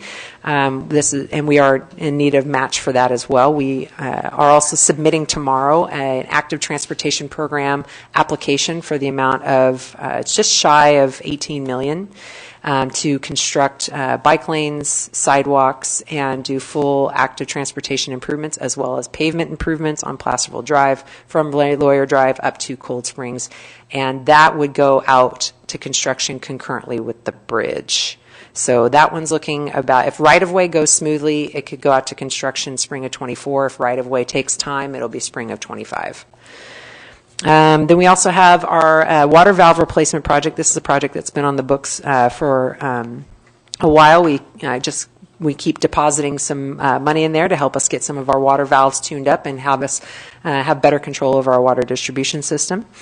We also have reserved $20,000 for public parking rehabilitation. This is essentially the parking structure. Some improvements are needed there. We are working. We actually just got the initial draft of the parking structure assessment, so we're looking at what improvements we need to do on that. And then Hawking Street sewer line replacement, Corey has been working diligently on getting those plans in order for a pipe bursting project that would get rid of a decent segment of Orangeburg pipe that serves Hawking Street on the west side. And Cleve can cover the set aside for the broadband, and that's the ARPA funding, and then which I believe councils are reviewed. And then we also have our Measure H&L construction reserve, which is the remaining balancing item as far as Measure H&L go. Anything else? Thank you, Rebecca. Thanks for covering the police department building item. So, the last one's the city hall and town hall phone system replacement. I think Mr. Morris was going to cover that one. New phone system. Not sure what else to say. Ours is in pretty bad shape. We do have fairly consistent problems with it. It's a very old system, analog system. This is a proposal to install a voice over IP system similar to what was installed at the police department, which, from my understanding from Chief Wren, they've been very happy with. So, thank you, Cleve. So the total CIP we're recommending is a little over $5.9 million, $174,000 from the general fund. You can see the other amounts. The measure, excuse me, the Measure HL Sales Tax Committee did review all of these projects and recommended them for funding, as well as the reserves from the Measure H fund and the Measure L fund. They met both on April 18th and June 6th to discuss those. So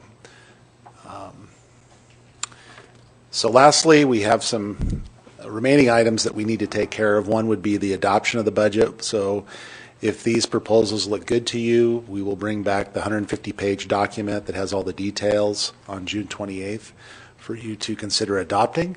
There was an additional ASL for a code enforcement official that you recommended or we discussed at your budget workshop, bringing back at mid-year and looking at our funding for that and further analysis. And then also, you may recall there was $50,000 set aside of ARPA funding for a sewer and water bill assistance program. However, since that time, when you appropriated that $50,000, we were successful in securing WAP, WWAP, and LEWAP funding for our ratepayers that are struggling to pay their bills. So we'll bring back a recommendation for that funding, perhaps liquidate it and use it for something else. So with that, be happy to answer any questions or provide any other additional comments. Thank you, Dave, and staff for that very thorough report. Are there any specific questions this time? No. A couple comments I just want to make. Staff's been working on this budget for about 6 months, and I want to acknowledge their hard work.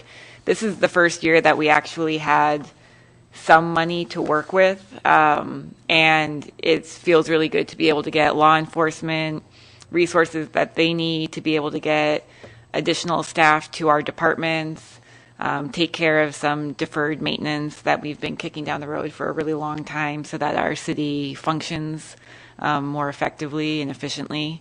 And there's some really great CIP projects on here that's just going to improve the community a lot. So it feels great to be able to just get things that we've needed and wanted for the community and haven't been able to do in past years. Want to make a couple points just to clarify things for the public. In terms of the lead goosenecks, and Rebecca, correct me if I'm wrong, but we test our water regularly and we do not have lead in our water, correct? That is correct, but I will defer to Nick. Nick's Okay. department actually does all the testing, and he has a lot more helpful information. Okay, thank you. Sorry, Nick. Yes, Mayor Taylor. We're required to do lead and copper testing by the EPA and the federal government. And the last round, the majority of the samples were at such a low level that they call it ND. It's none detected. Okay. And we've always been in compliance with that. We've added additional sample sites since this whole thing began several years ago. So we haven't had any issues. And if we did have any issues, we're very transparent about them. And we're also required to disclose all that information. So like city engineer said, those pieces are listed as unknown fittings in our summary with the state. And the majority of them are small goosenecks or even smaller fittings than like just a small valve. So we've been about 50% in the ones that have actually been unknown, actually being lead. So we're doing really, really well with that. Okay, so our residents don't need to worry that their water is contaminated with lead. We are just... Correct. We're taking a very proactive Okay, approach. thank you. Yep. And then one other thing that I wanted to highlight in terms of the vegetation management, we added the $50,000 to this budget in the levels of service, but that is in addition to $600,000 that we're spending between this spring and this coming fall with ARPA money. So $50,000 is not the entire amount that we're spending on vegetation management, and that going forward will be more of a maintenance type of spending to keep the work that we've done with the ARPA funding in good shape. And I think that that's all the comments that I wanted to make, unless anybody else would like to add anything. No? Okay. At this time, I'll open it up to the four folks in the audience.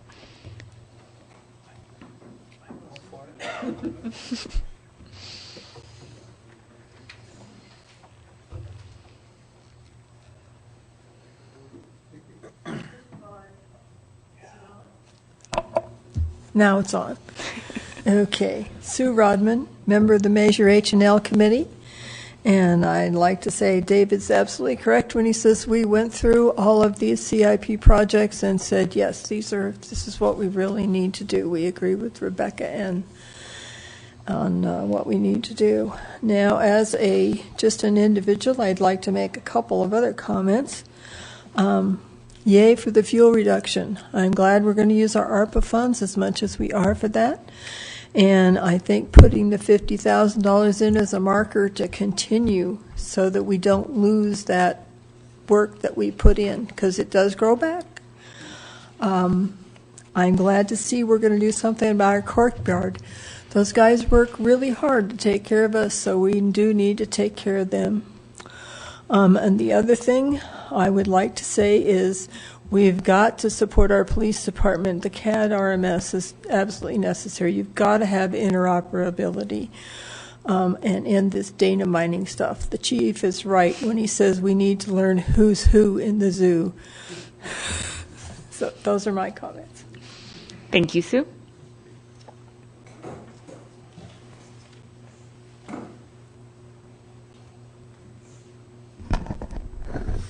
Good evening, Madam Mayor, City Council. Mark Acuna here this evening to represent the Placerville Fire Safe Council. With me this evening also is David Zielinski, who's the current chair. Congratulations on a tremendous budget presentation. I'm almost exhausted listening. Well, I am exhausted listening to the list of the projects that Rebecca and her associates are planning to bring forward. Amazing that 3 people on the 3rd floor can get so much work done. This evening, I'm here on behalf of the Fire Safe Council to ask for the city to consider an ongoing financial commitment from the city. As you know, you graciously gave us $5,000 last year, and the way the funding came about, we already had some other funds on hand, and I'll just quickly go through that. We had some prior funding, and as you know, we did a couple of different outreach programs. We had the very successful wildfire safety awareness event here in March, and we had about 200 attendees. We had a tremendous commitment from a number of appropriate agencies, and it was a tremendous incentive builder for everybody involved. We estimated at this time, we're getting our books ready to submit them to Dave, that we spent about $2,200. Now, because of a number of reasons, we had some funds on hand. The idea when we asked you for that $5,000 was not only for public outreach, but also to attempt to do a chipping or a private individual outreach, somebody that was an elderly or someone who had issues, and we could go in and individually make their property fire safe. Because of COVID, remembering that you're dealing with an older population frequently, and also the impact on available resources last year. There were no tree trimming services or chipper services available due to the number of fires and the situations, including the Caldor fire. That just did not happen for us last year. That's not to say that we still don't see that as one of our main goals and something that we would very much like to accomplish starting in the new fiscal year. So what I'm telling you politely is that the majority of your $5,000 grant from last year remains unspent at this time.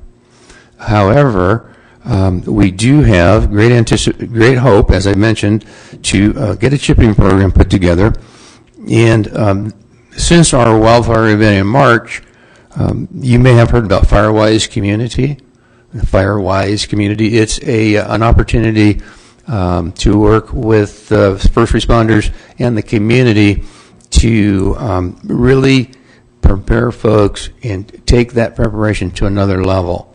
Well, the Fire Safe Council is going to start in July to prepare for a new event in November, and it will focus on the Firewise community, what benefits it presents to all of us, not only in safety, but possibly reduced insurance or insurance ability, if you can get your neighborhoods and your community to begin to work together. And it also works very well, and I believe, in conjunction with the new safety zones that Chief Wren has created earlier this year, and the map that's in the back of the room here, and also the evacuation training. It could be working hand in hand with those efforts as they move forward. So what we would like to ask for this evening is for the council to consider creating a permanent, I will call it a budget slot, so that the Placerville Fire Safe Council board and members can get that assurance and commitment from the city. Having that shows a strong commitment to the other agencies. That was very clear to me when we were organizing the Fire Safe event, that having the city's backing really was a plus for the Fire Safe Council. It also looks very good on grant applications, that we have a solid ongoing financial commitment from the city. And it also, quite honestly, recognizes those members that are all volunteering their time, as well as allowing us, the frequent question is, well, what does the city of Placerville do? Well, thankfully, we've been able to say that, you have your financial interest in this as well. So with that, I would invite David, if you had anything to add.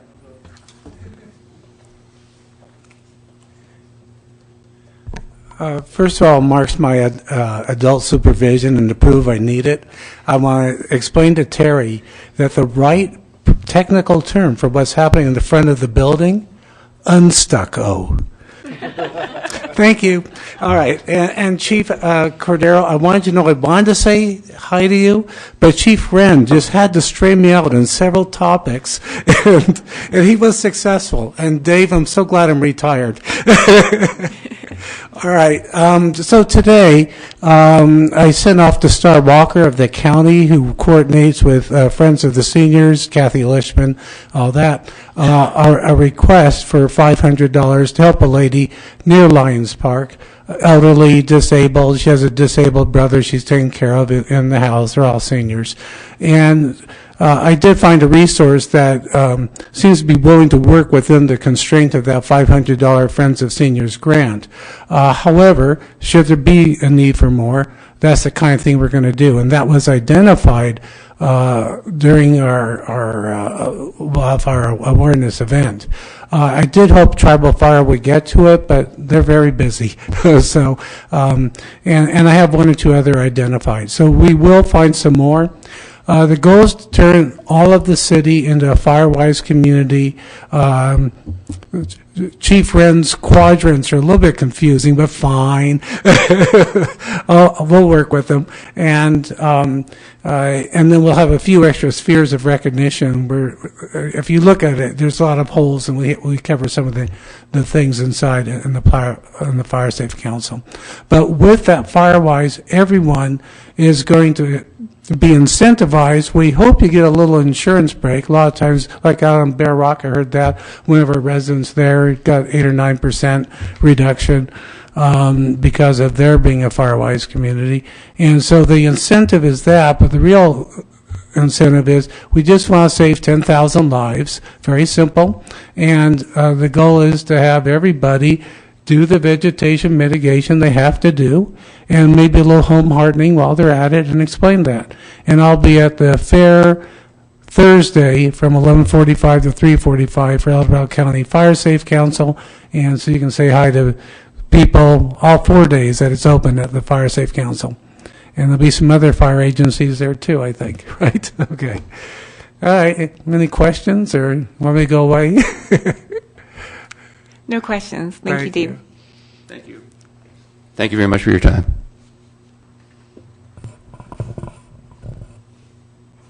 All right. Seeing no one else going up to the podium, I will close public comment and bring it back to the council.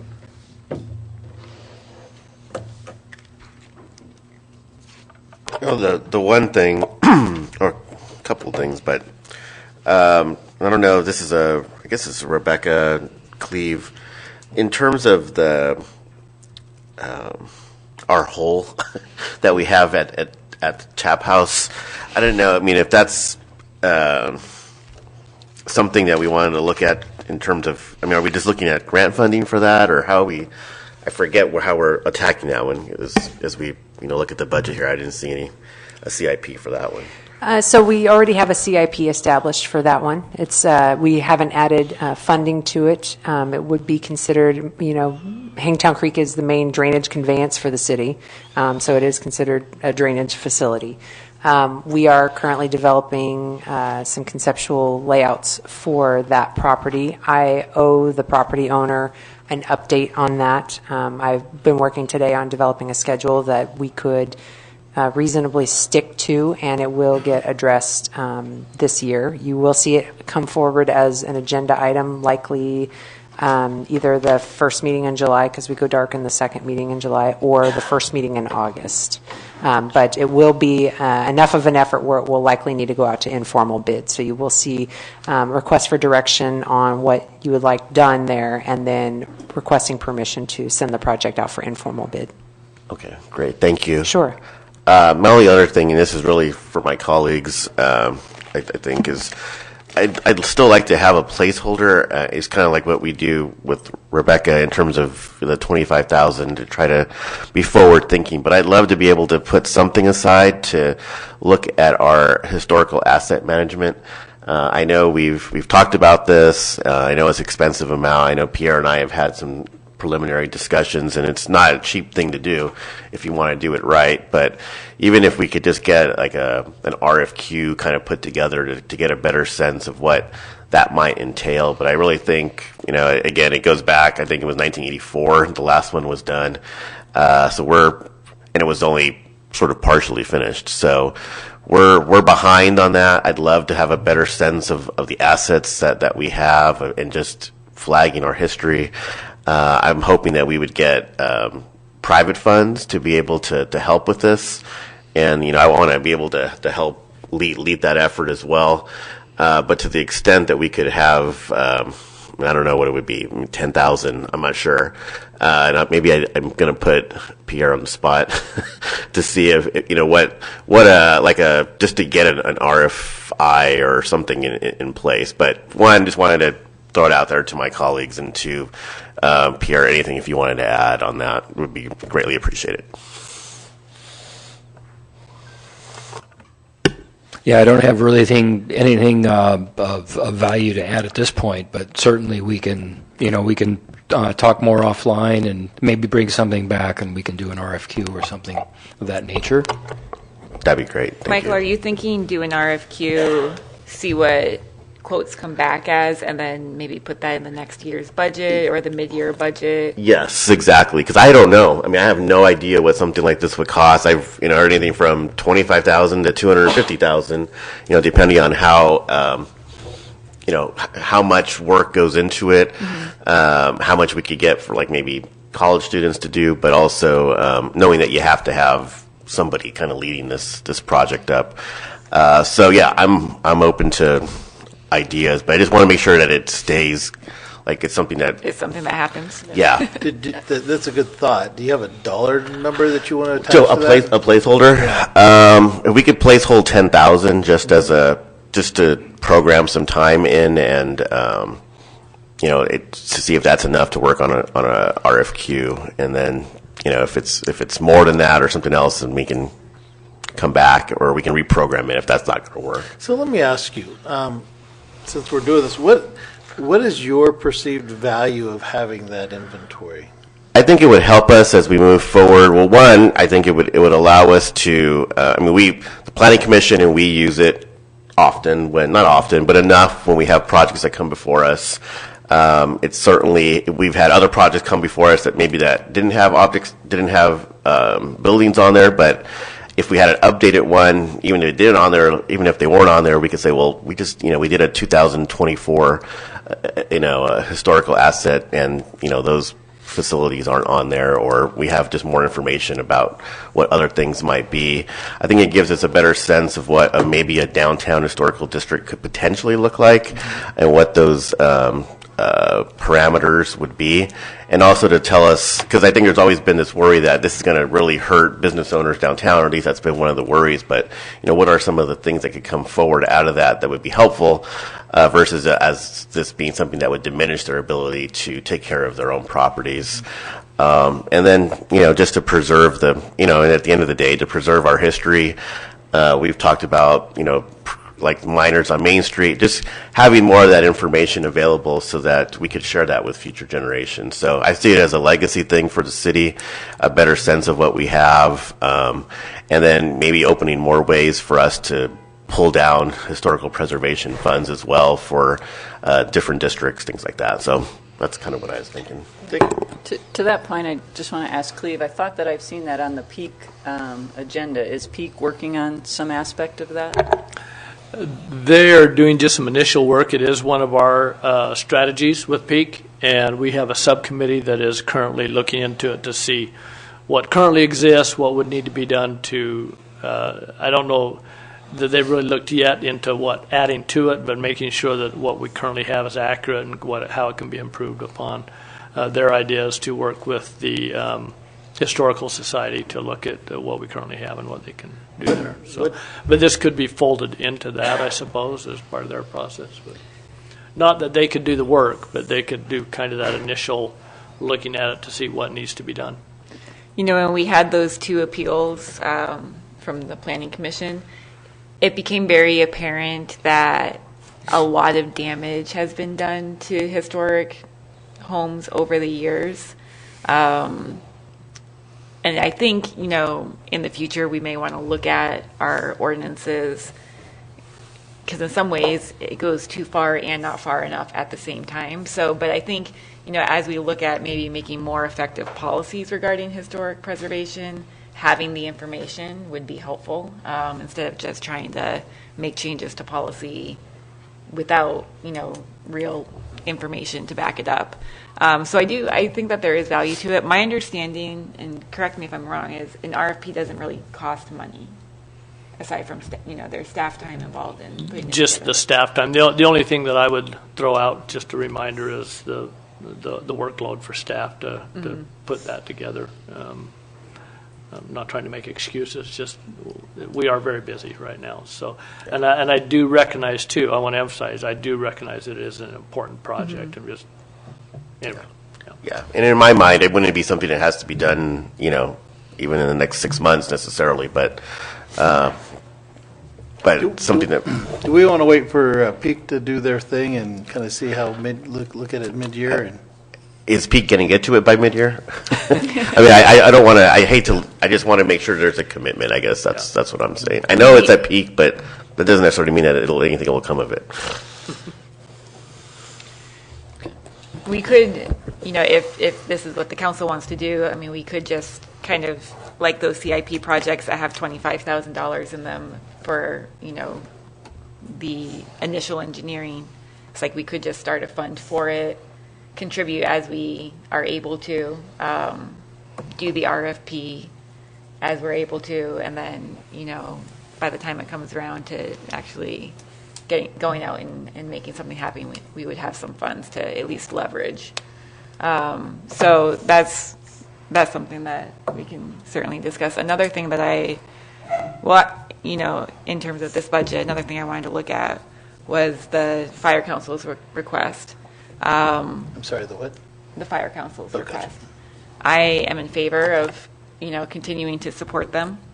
But it also brought up, as I was thinking about it, another kind of similar situation. We've had a couple of requests from community groups like the Chamber Leadership Group that wants to do the Miners on Main. And then there's other people that come to us throughout the year, and it may be wise to set aside a small amount of money, like maybe $5,000, as a community grant program for projects that come forward. And that way there would be, instead of people just kind of asking at random times, we would have a process and a deadline and be able to view the projects all at once.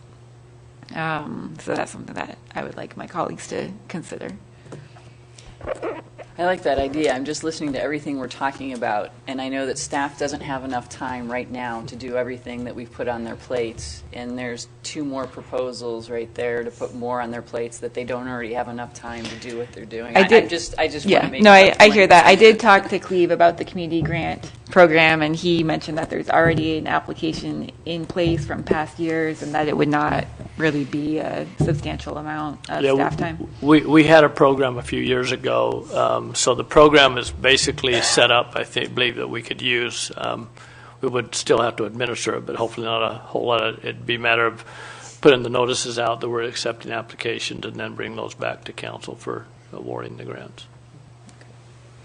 Okay, I just wanted to say I also was in favor of allocating that slot for $5,000 every year for the Fire Safe Council. I don't know if everyone realized, but the FireWise program that they're looking at implementing in the city, and if we can do that, will help, has the opportunity to reduce our insurance rates. I've talked to a friend in Monterey, and they're doing that, and they've got, I think they said a $250 reduction on their rate. So we will all benefit in those aspects, and also helping those seniors get their properties done. If you live next to someone who really needs their property done, you're going to benefit as well from the whole neighborhood getting fire safe and fire wise. So that was something that I thought we should do as well. All right. Dave, question for you. So we've got about $20,000 of ideas on the table of adding to this budget. How do you feel about that? Excuse me. If the council wanted to incorporate the grant program as well, say $5,000 and $5,000 for the Fire Safe Council, that's something we can incorporate in this budget. Or if you wanted to use some of that surplus for the historic inventory, the asset inventory, we could do that. The other thing, the asset inventory is more of one-time in nature, so perhaps, we're forecasting about almost a $900,000 surplus this year. Perhaps use some fund balance for that project. Might make sense because it's one-time in nature, one-time money for one-time project. So are you telling me that we can do all of the 3 ideas on the table? You could. I would limit the ongoing items to at least your $10,000 surplus that you show right now. Yeah. Okay. Yeah. All right. Thank you. So based on what you're saying, maybe I can suggest we do $5,000 for Fire Safe Council, $5,000 into a general grant program that we would administer this year. And then perhaps, as Michael suggested, we take $10,000 from what we project existing surplus one-time money and create a CIP project to go forward to look at the historic assets. Is that what I'm hearing? Does that make sense? Yes. That work, Dave? That would work, yeah. Okay. So the grant program you're talking about, is that a competitive grant? Or Yes. people submit their applications and then we pick how we choose? This is a public process? Because those seem to have not gone as well for us in the past as some others have. And Yeah, we would put out a notice and try to get that word out to nonprofits, et cetera. We have some guidelines in our existing program and invite people to submit applications. And then we would review those and bring those back. Probably staff would provide a recommendation. Perhaps there's also the possibility that you may want to appoint council members to be on a committee to review those and perhaps interview the applicants prior to. So a couple of council members could help staff with that so process. I know that the county also has, we've been, some organizations in the city have been a beneficiary of the county program where the supervisors they have X amount of dollars that they could allocate. Correct. And so it becomes a discretionary thing on the county, on the supervisor. Supervisor, yeah. As well. I mean, if we allocate the funds, do we have to determine how they're going to be spent necessarily? Just that it's going to be a community benefit? It would be part, well, if you want us to do that program, that would be saying how it would be spent, except for, we'd receive it out. But you could decide to do it in another manner if you'd like, sure. But we don't decide that tonight, basically. No, we could, if you'd like us to bring back the program at a later date and show you this is what we've done in the past, and then you could decide you want to do this or do it in a different manner, that's fine. Yeah. Okay. Yeah, that works. All right. And then just one thing with the Fire Safe Council, it would be great to have, maybe in April or May, kind of around the time that we're doing the budget, just a quick summary of how you use the funds would be nice. So can I just clarify, because I think this was mentioned, Dave, I want to know from you, the $5,000 of the current year, that money was already submitted to the fire. They have that money, is that correct? We submitted a check to them for $5,000 okay, already. So they have that in their account. Correct. It was said that they have about $3,000 left over. This will be a new $5,000 that we will give this year, correct? Okay, just want to make sure we're on the same page. Yeah. Thank you. Thanks. Okay. So did we come up with a number for the historical, or were we thinking about 10,000? 10,000 in a CIP, item. All right. Okay. So All that's right. 20 total. So 20 additional total Okay. that we've added. And anything else? Speak now or forever hold your peace on the budget. All right. So we need a motion to approve the budget with the changes that we discussed. I'll make a motion Actually, to... I'm sorry. You don't need a this is just public hearing okay. to get that's right. input. Okay. Next meeting, you'll adopt the budget. So. Okay. All right. We have the direction. Do we need a motion? Just the direction is good to make those Just the changes? direction's fine. So, Yeah, Okay. we'll come back with Okay. those All right. suggestions. Thank you. Great. So it is, it's about 7:25. Why don't we take a 5-minute break and then we'll get back to 11.2. Thank you. All right. We will bring this meeting back to order and move on to item 11.2. And this, let's see, Mr. Warren has this report. Thank you, Madam Mayor, members of the council. So this is a routine item. It's part 2 of a 2-part series. Part 1 occurred at your meeting held on May 10th when the council adopted a resolution declaring its intention to provide the annual levy and collection of assessments for the city's landscaping, lighting, maintenance districts as required by state streets and highways code. Part 2 requires the council to hold a public hearing, which is scheduled for tonight, and adopt a resolution approving the 2 engineers' reports that are in your packet.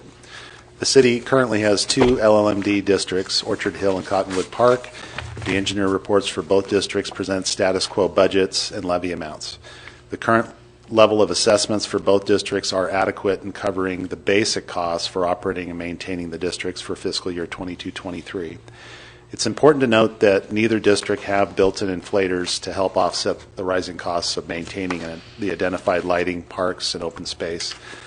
The actual cost for maintaining each district far exceeds the maximum annual assessments. In response to the council's request, staff began exploring options for updating the LLMD assessment districts and implementing an annual inflator that would increase the assessment based on annual change in the consumer price index.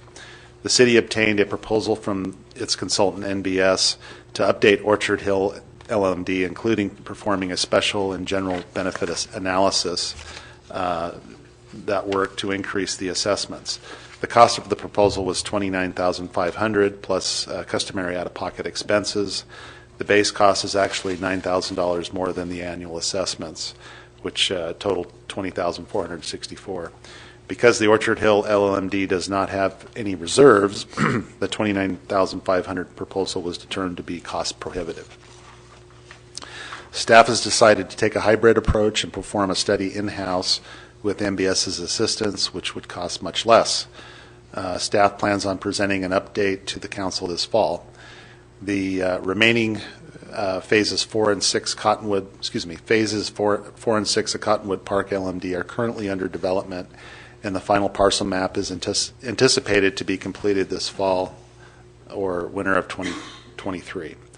At its meeting held on December 14th, 2021, the council approved a consulting services agreement with MBS to form a community facilities district, or CFD, to accommodate the existing LMD. Once established, the new CFD will share in the cost of operating and maintaining the existing LMD assets, primarily Duffy Park, that provide benefit to phases 4 and 6. The cost of establishing the new CFD will be borne by the existing property owner. Staff will be working with the property owner over the coming months to establish the new CFD and implementing it as early as the 23-24 tax year. So tonight, we respectfully request the council to approve the 22-23 LMD assessments by adopting the resolution as presented. With that, I'd be happy to answer any questions. Thank you, Dave. Just out of curiosity, how much do these reports that NBS prepares annually cost? The reports are essentially, they don't change much, so the cost is pretty minimal. It's part of their administrative costs to the city. Mm-hmm. Are there any other questions? No. Okay. We will open this up to the public. All right, I see no public comment on this. Bring it back to the council. I'll move item 12.2. I'll second. 11.2. I'm sorry, 11.2. I was looking at it. Second. All right, we have a first and a second. I'm just trying to move the meeting along. Councilmember Thomas? Aye. Councilmember No? Aye. Vice Mayor Zaragoza? Aye. Mayor Taylor? Aye. All right. So moving on to discussion items, 12.1. This is in regards, this is a very long resolution. I'm going to have our city manager, Cleve, take it from here. Sorry, David Warren. It's kind of a joint effort, so I'll go ahead and carry this one. So At your meeting held on August 10th, the City Council approved an agreement with Bryce Consulting to perform a citywide compensation study. The 10 comparable agencies included in the study are listed on page 2 of your staff report. The study was completed earlier this year and was incorporated with the labor negotiations with Local 39. At your meeting held on May 24th, the City Council ratified a tentative agreement with Local 39 in closed session for the period of January 1st, 2022 to December 31st, 2024, and the City Attorney reported out the tentative agreement during open session of the same meeting. One of the provisions of the tentative agreement is a 3% salary increase or cost of living adjustment, COLA, effective the first full pay period in January, which falls on January 8th. A second provision provides an additional 1% salary adjustment based on the weighted average of the results from the salary study performed by Bryce Consulting. The salary study adjustment varies for each position depending on the current position salary as compared to market median salary within each employee unit. The salary study adjustments vary by position from 0.77% to 7.38%. In other words, positions that are further below market median salary will receive a larger salary adjustment than positions that are closer to market median salary. The attachment B, which lists positions and the overall percentage change, is in your packet as well. The tentative agreement provides a $2,500 one-time distribution for all regular employees from the American Rescue Plan Act Fund. The tentative agreement also provides a $100 increase in the in lieu of medical benefit stipend, which is paid to employees that don't enroll in the city's insurance plan and secure coverage elsewhere.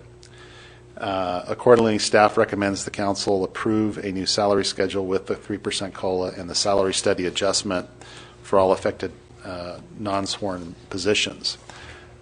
Staff recommends that the salary study adjustments be made for sworn administrative positions as well, including the chief of police, police commander positions, and all regular sworn and non-sworn employees should receive the one-time distribution. Staff also recommends that the salaries for the positions within the confidential unit, executive management unit, and supervisory unit, which are unrepresented, also be increased by the same provisions. If approved, the salaries for the positions listed in Attachment B would be adjusted accordingly. The salaries for all other positions will remain the same. The aggregate annual cost of the salary increase mentioned above included in the new salary schedule is projected to cost $103,134 during fiscal year 21-22 for the last 6 months. Staff reported the resolution, the staff report and resolution stated a one-time distribution cost of $173,000, which is just the cost for non-sworn employee positions. The projected aggregate cost of the one-time distribution for all regular sworn and non-sworn positions is actually $223,551 or $50,287 more than previously reported. And I apologize for that error. Didn't catch it till after the staff report went out. The adopted fiscal year 21-22 operating budget did not include the salary and benefit provisions mentioned earlier. Staff recommends the $103,000 in additional budget appropriations to cover the cost of the additional 4% in salary adjustments effective the first full pay period in January of this year. We also recommend the $223,000 budget appropriation from the ARPA fund to cover the cost of the one-time distribution. Staff also incorporated the salary provisions in the fiscal year 22-23 operating budget, which we just spoke about, and we respectfully request the council to adopt all 4 resolutions as amended. And with that, I'd be happy to answer any questions. All right. Thank you, Dave. Any questions for staff? All right. We'll open it up to the public. I see no one from the public that wants to speak on this item, so we'll bring it back to council for discussion. I would just like to, in terms of the salary study, well, Dave, how often do we do these? It's been quite a while. The last comprehensive study we did was in 2004. that was done by Johnson & Associates. We did a refresh of that study, I want to say around 2007, 2008. But we haven't really done a comprehensive citywide study like this since 2004. And how much do these studies cost? I'm sorry? How much does it cost to do these studies? The estimated cost for this study is approximately $8,000. Okay, that's not bad. I want to recognize that we have a lot of employees that have been working below market rate, including all of our department heads. So I want to acknowledge that, and I very much appreciate all of our staff for the hard work that they do. And it would probably behoove us to do these studies more regularly so that we don't get so far behind going forward, maybe every 5 years or something like that. I think some of the issue in the past has been we didn't have the money to do the raises, let alone the study. I mean, we were trying to pinch pennies to figure out how to balance budgets, and so from my perspective in that light, our staff has really, had a commitment to this community and to the city, and I express my appreciation because there have been hard times. There have been cuts. There have been what do we call those things when you took Fridays off? Furloughs. Mandatory time off. Mandatory time off. Yeah. Furloughs. There's been all sorts of mechanisms over the past, all the way back to going back 2009 or 10 now. And ever since then, it's been a struggle. And this is really the first year that we have had an opportunity to explore the idea of bringing compensation up to par. And so it's through all that time and those years that they have really, a lot of people have really stuck it out. I mean, Dave Warren's been here through all of this. And you have helped the city as well stay financially stable while not really considering pay raises other than negotiated through contracts that are, challenging to begin with. So, to that end, I really express my appreciation for the staff and all the people that aren't here too that are doing the work and have stuck with us along the way.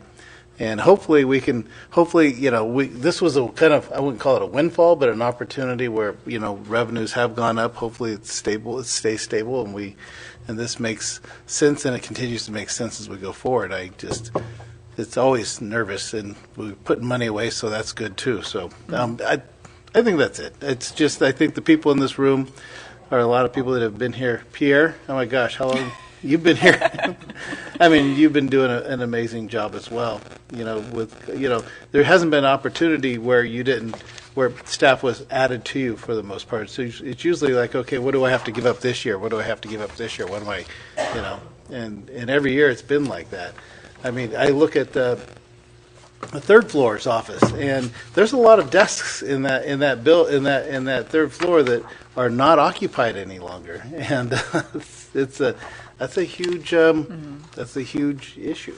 So it's all around, and I'm really excited that we've had the opportunity to do it this year, and I look forward. And this was when you look at this, I'm glad that some people were at par, and that that we have the opportunity to improve others. So. Well said. All right. So I'll make a motion to adopt all staff's resolutions as recommended. With the exception. With the amendment. With the amendment to D, correct. To reflect $223,551 in the ARPA funds. All right. I'll second that. We have a first and a second. Regina, can we get a roll call? Councilmember Thomas? Aye. Councilmember No? Aye. Vice Mayor Zaragoza? Aye. Mayor Taylor? Aye. Thank you. Thank you. All right, that brings us to item 12.2, adopt a resolution approving the city's Civil Rights Act of 1964, Title VI program and policy. Mr. Rivas has this staff report.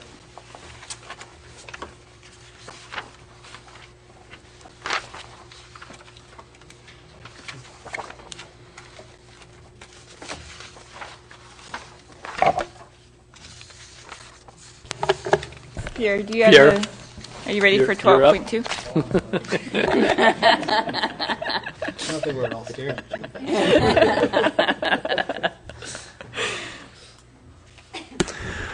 Thank you, Mayor, members of the council.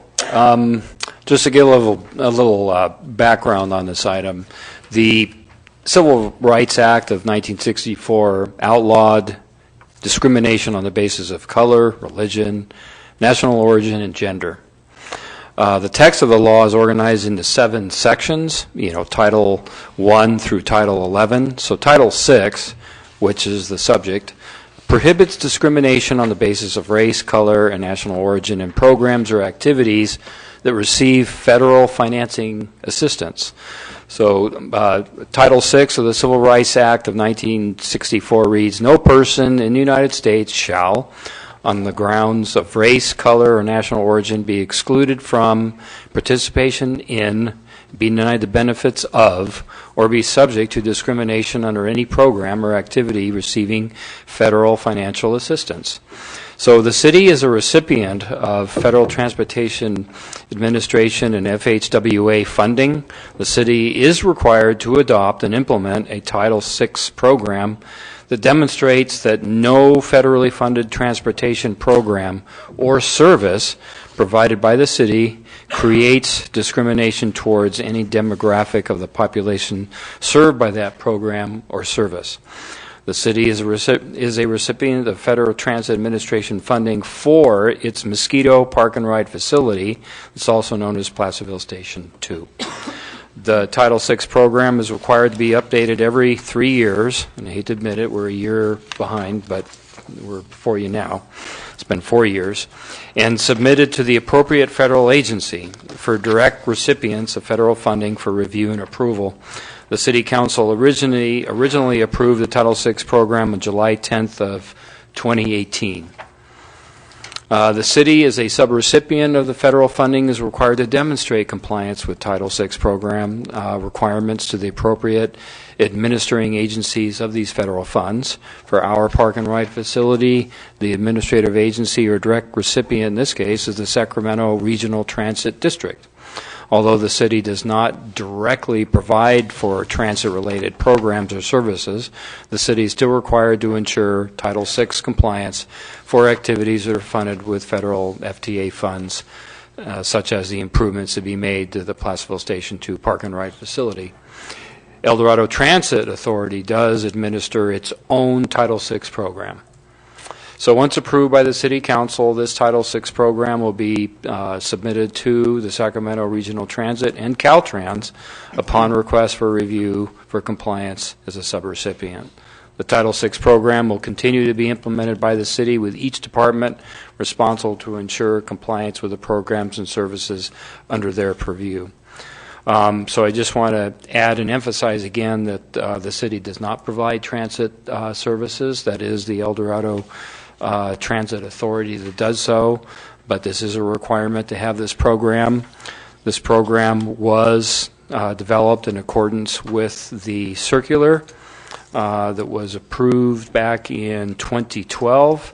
That circular has not changed. It's still the same circular. So there's not a lot of difference between the program that's attached to your staff report with the one that you approved in 2018. So we just made some updates with maybe some individuals or staffing and dates and that sort of thing. But it was in compliance then, so staff feels it will be in compliance now.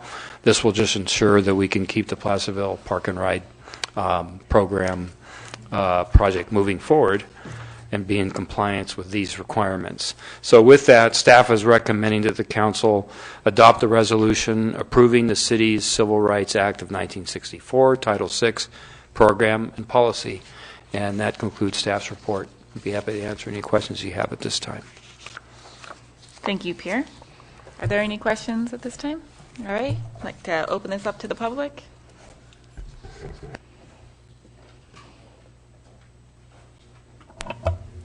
It's been an interesting meeting. Lots of the nuts and bolts that I loved as a public administrator trainee. Never did it. I went into teaching. You have a value statement.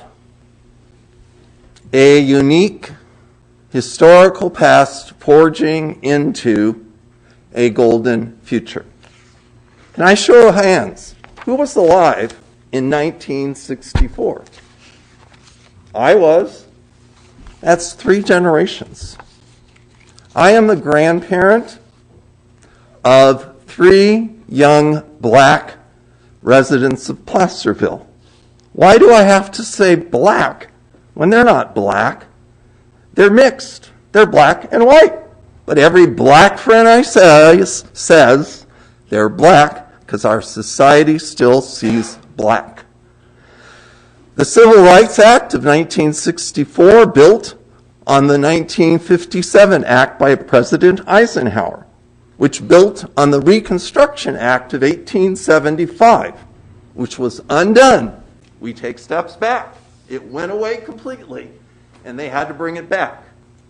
As Pierre said, the law says it didn't get enforced. It took generations of struggle, and we're still here. We still have the George Floyd movement. We still have work to do. I commend the nuts and bolts that you guys are doing. That's a critical part. But so is the value that's stated up there.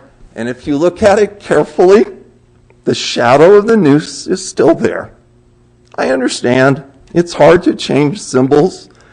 It is so much harder to change human behavior. And I look for the day that my children can stand up here and say, we finally do have the dream. Thank you. Thank you, Leo. All right, bring it back to council for a motion or discussion.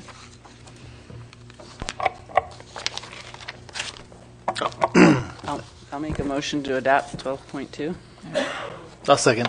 We have a first and a second. All those in favor? Aye. Opposed? Aye. All right, motion passes unanimously. Item 12.3. This is to adopt a resolution authorizing the Community Services Director to enter into a contract with Foothill Tree Service for fuels reduction tree work and mastication on 3 city parcels. And Mr. Zeller has this report. Yes, thank you, Mayor Taylor and council.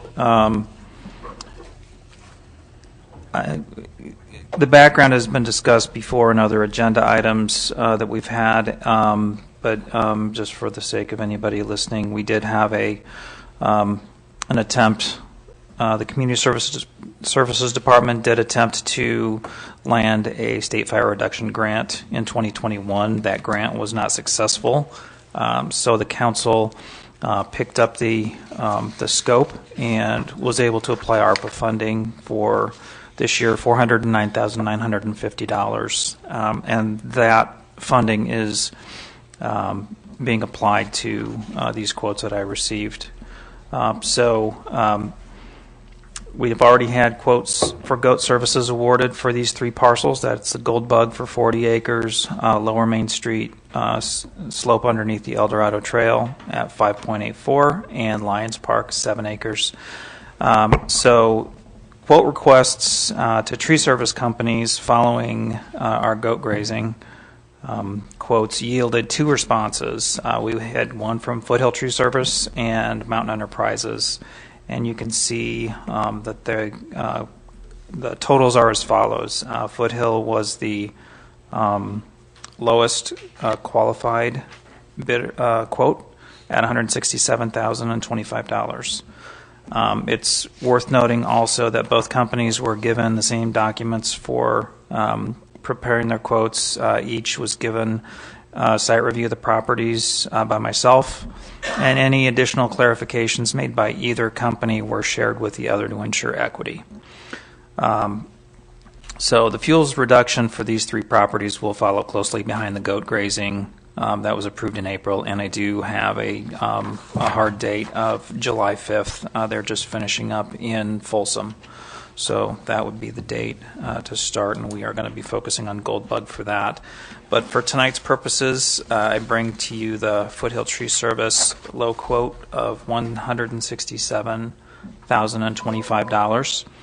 And if you look at your budget section of the staff report, you can see that out of that $409,950, considering the goat grazing that was approved on April 26th and this foothill quote, that's a total of $198,366. So that leaves us a little over $200,000 remaining for the 21-22 ARPA budget.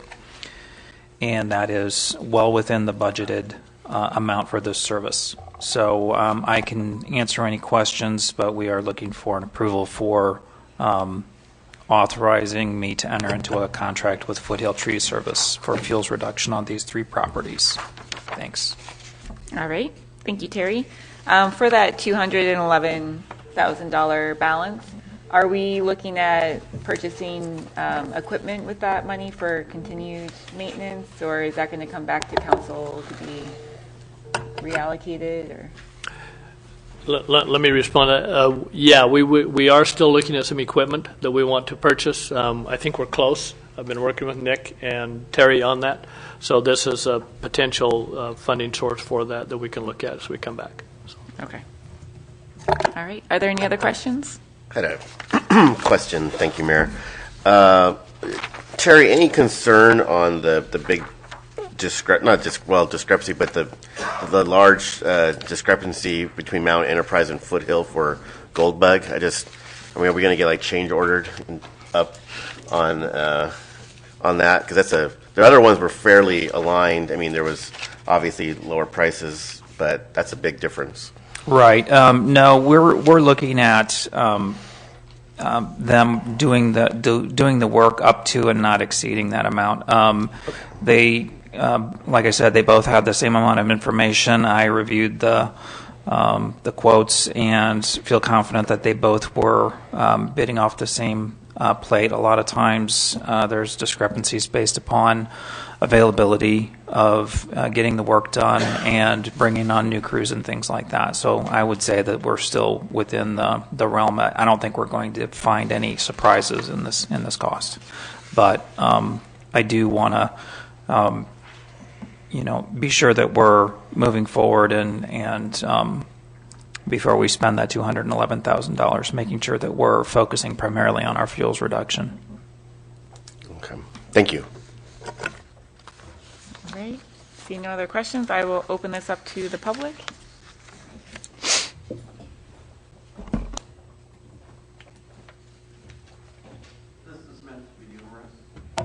It's been a pleasure spending 3 hours with you. I do need to leave or my car may turn into a goat. I herded goats for 6 years on 72 acres, 40 Nubian goats. So I think it's great that you're so innovative. And I also think, since I love goats, that each and every one of you is a goat. Greatest of all time. Thank you. Thank you, Leo. All right, we'll close public comment, bring it back to the council. I'll make a motion to adopt this resolution. Second. All right, first and a second. Can we get a roll call? Councilmember No? Aye. Councilmember Thomas? Aye. Vice Mayor Zaragoza? Aye. Mayor Taylor? Aye. All right. Thank you. That brings us to item 13, council reports from other agencies. And we'll start with El Dorado Transit. Yeah, we finalized the operating budget and the capital improvement budget. We have made agreements with PG&E that during outage events, if we had the staff available, that we would help with those evacuations. We have an agreement with Moore, and as I mentioned earlier, I just wanted to tell everyone, and I mentioned it earlier because we actually had an audience, that there's a shuttle running from Ray Lawyer and the library to the fairgrounds for those 4 days. All right, thank you. El Dorado County Transportation? Yeah. We had, actually, it was a very interesting meeting. And one of the first things they did is the Greater Placerville Wildfire Evacuation Preparedness Program.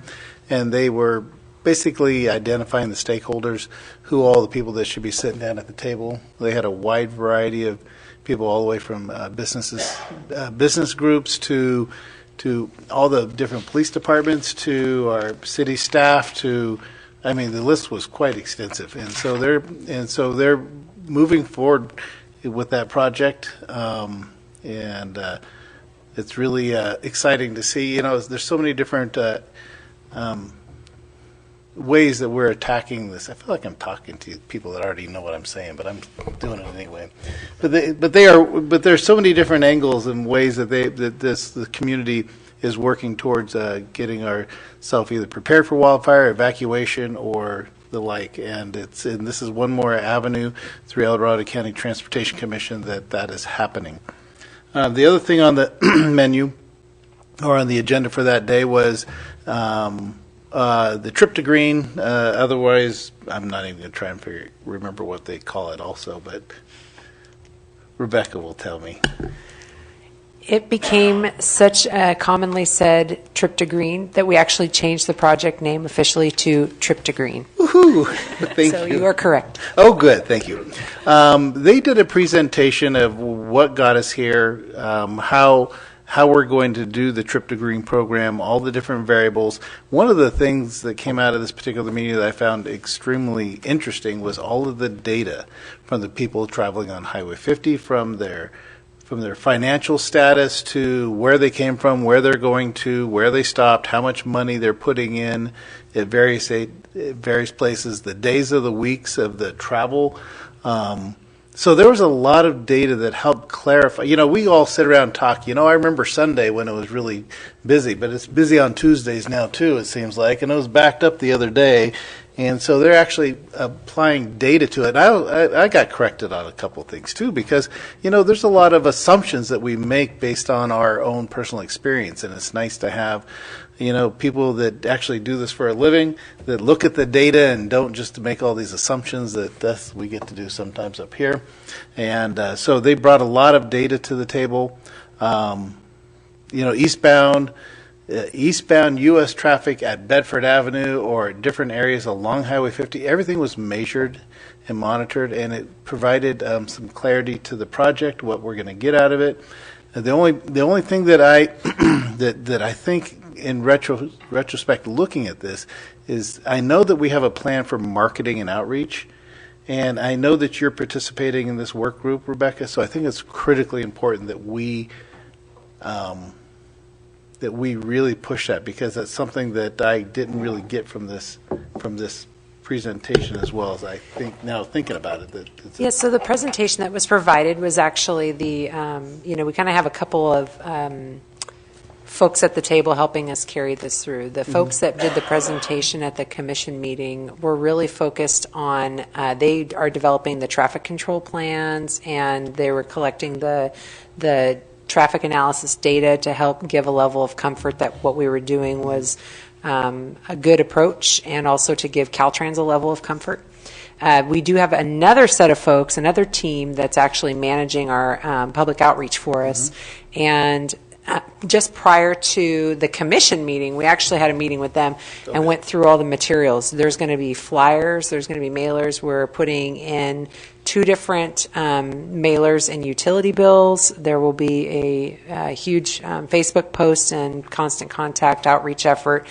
Just for folks at home who may not be aware, it's the first weekends of August, September, and October. And the first weekend of September is Labor Day weekend. So it would be that Saturday, Sunday, and Monday. So we have a total of 7 days in the next 3 months or so.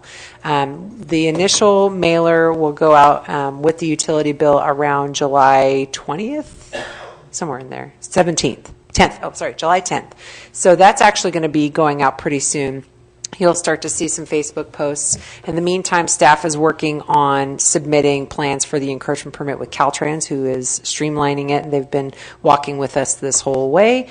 And we're looking forward to kicking off the pilot project. I really have to commend Caltrans. Caltrans is, They do a lot of testing of materials and things, but they're not known for stepping outside of a comfort zone to do a pilot project, and they did. They really have leaned into the discomfort of a pilot project with us, and really appreciate all the Caltrans staff, from the director all the way to the deputy directors and the staff that will be standing at the signal boxes with us. So it's going to be an interesting time this fall. So.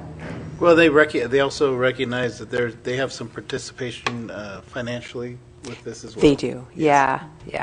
And I think that was critical as well. Yes, yeah, they're actually, the city was able to secure some CRISA funding through the Transportation Commission to cover our portion. Caltrans is meeting us with their staff time and level of effort. They've done the data analysis for us for the traffic data. They will have folks at each intersection staffing all 7 days. So there's, everybody has skin in the game. Yeah, I appreciate that. Sure, yeah, Caltrans us too. So. And that's the end of that report. Thank you. All right. Thank you, Dennis. Lavco. Actually, Patty attended LAFCO for me last meeting, but I do know what they did. They appointed the new public member, who's Bill Wild, and they adopted the final budget. Okay. Thank you. Siglag? We meet on Thursday. Okay. Pioneer Energy Board. I have a meeting this week. All right. I did meet with a few people in the staff to kind of get up to speed and spend a little time with them, just getting educated on the whole everything energy, because it is a whole new world. If you think of engineering, you think of water. I'm in the medical field. This is just a whole new set of acronyms and a whole new set of ways of looking at financing and money and what we're doing for the city. And it is really critical what they're doing. There's a very fine line between where they make money and where it's a nonprofit, but where they support their goal of reducing the electricity for the city and for our residents and reducing electricity costs. Costs, yes. Yeah. PG&E does the reducing electricity job, and where it's a fine line between where they're saving money and they're not saving money. So it's a very complicated process, and we got some good people there doing some work. So I look forward to, we have another meeting this week. But yes, so there's it. All right, great, thank you. Placerville Fire Safe Council is Patty Borelli's agency, and she's not here tonight. And then the 2x2 we have not met, and Opportunity Knocks. Yeah, I was there for the first part of the meeting. I had to miss the second, but luckily our good supervisor, Thomas, gave us a heads up on the second half, and that really led to the meeting that the mayor spoke about earlier with Ron Marlette, just to hear a little bit more about what Upper Room has some other plans that are going on in terms of their growth. And then we had some new board members that came on for the COC, and then there's still an opening for the tribal slot in case anybody is interested that's listening. So, all right. Thank you. Great. Thank you. And we have no one in the public at this point in our meeting, so I'm going to move right along to item 14, which is requests for future agenda items. None? All right. I do have the one about hearing from, if PG&E is available, to hear a little bit about what's going to go on this summer. A little bit about the, how sensitive these circuits are that they're putting in, and whether they've been testing them, and if there's going to be a public outreach to how those circuits are going to affect us, and what our summer is going to look like. Yeah, we can do that. He presented something to us, Mark Acuna and I, back in, January, February, and it was my understanding they wanted to bring that forward to make a presentation. So I'll check with them and see where that's at. Okay. Thank you. That'd be great. And then the grant program, community grant program, you'll bring that forward at a future date. Okay. Anything else? Nope. All right. Item 15, the staff reports. So we have a report from the police department. Chief Friend, would you like to highlight anything? Just our it's no surprise to the council, but our officers are doing a fantastic job. As the weather gets nicer, activity increases throughout the city. So we're keeping up with that service demand, and we're actually exceeding that service demand by the proactive levels that I see. So if you look on page 2 of the report that we provide, so some of the things I look for is on that first one, our part 1 UCR crimes. I want to see if anything is really sticking out. It's pretty flat. There are some reductions in burglary, which is good, especially since the weather has become nice. Normally we see that number start to increase, so it's trending in the right direction, and hopefully we can continue to make an impact. But with those 17 reported UCR crimes, I then go down to the bottom and I take a look at our arrests. What are we doing as far as going out there and actually creating a safer environment for our community? And if you look, we had 26 arrests and 26 felony arrests and 48 misdemeanor arrests for a total of 74 arrests. Now, it's a 30-day period. That's 2 arrests per day that our officers are going out there and hitting areas that we know are becoming hot spots for the criminal element, and taking that very appropriate enforcement action on that population that wants to victimize our community. So our staff is doing a fantastic job keeping up with the service demands, and again, they're exceeding our expectations just by their desire and eagerness to go out there and make a positive impact in the community. So thumbs up to them. And I reserve the right to make any additional comments after Tim speaks. Great. Thanks. One question. With the arrests, if you look at the middle graph, it's very much a staircase going upwards. Is that because of proactive policing, or is that because there's actually that much more crime, or is it a combination of the two? No, it's attributed to proactive policing. That's what we looked at. Okay. We produce another set of statistics internally in the organization that deals specifically with officer proactivity, so we can kind of nail down days, times, stuff like that, so we can appropriately deploy our resources. So the blue one's 2020. 2020 was the lockdown, especially during this time in 2020. It was there wasn't much going on except the protests and stuff like that.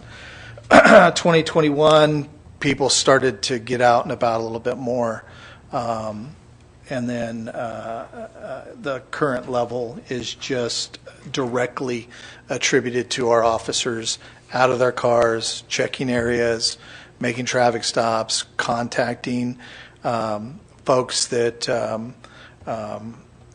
may have previously engaged in criminal activity or are now under some sort of supervision, i.e. probation or in limited cases parole. So they're making themselves known to the bad guys. Oh, great. I'm glad to hear our law enforcement is getting out there. Do you by chance know, I'm just curious off the top of your head, how 2022 relates to pre-pandemic, maybe 2018 or 2019?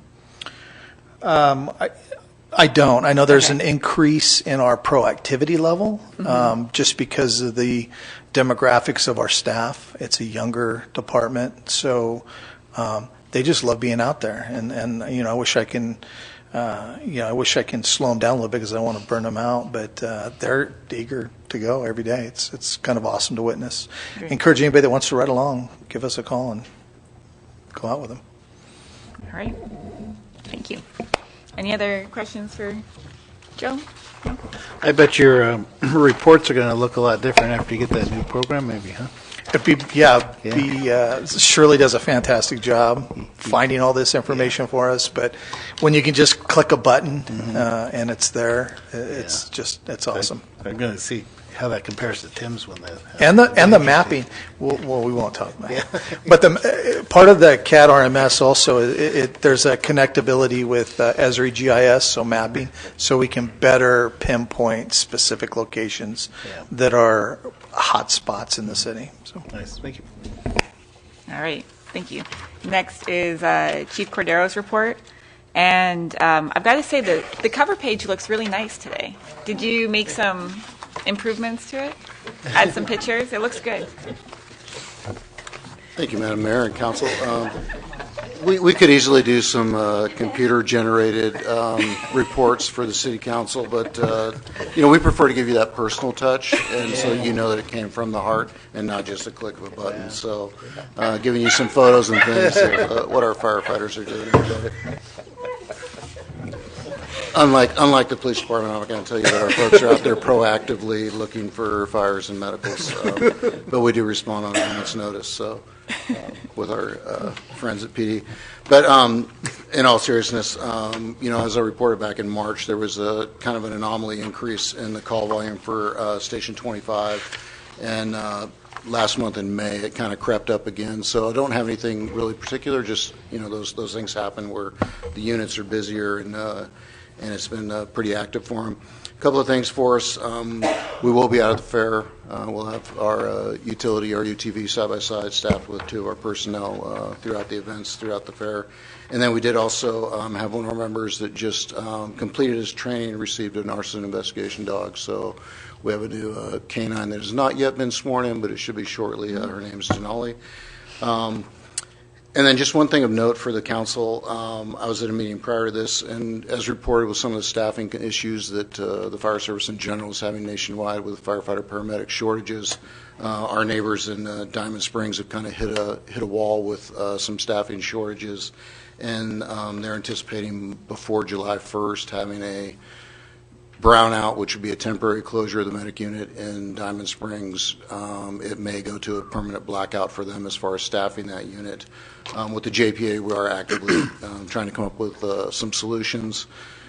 Medic 49 is consistently, the second, third, or fourth busiest medic unit. Your ambulance at Station 25 holds that number 1 spot month after month.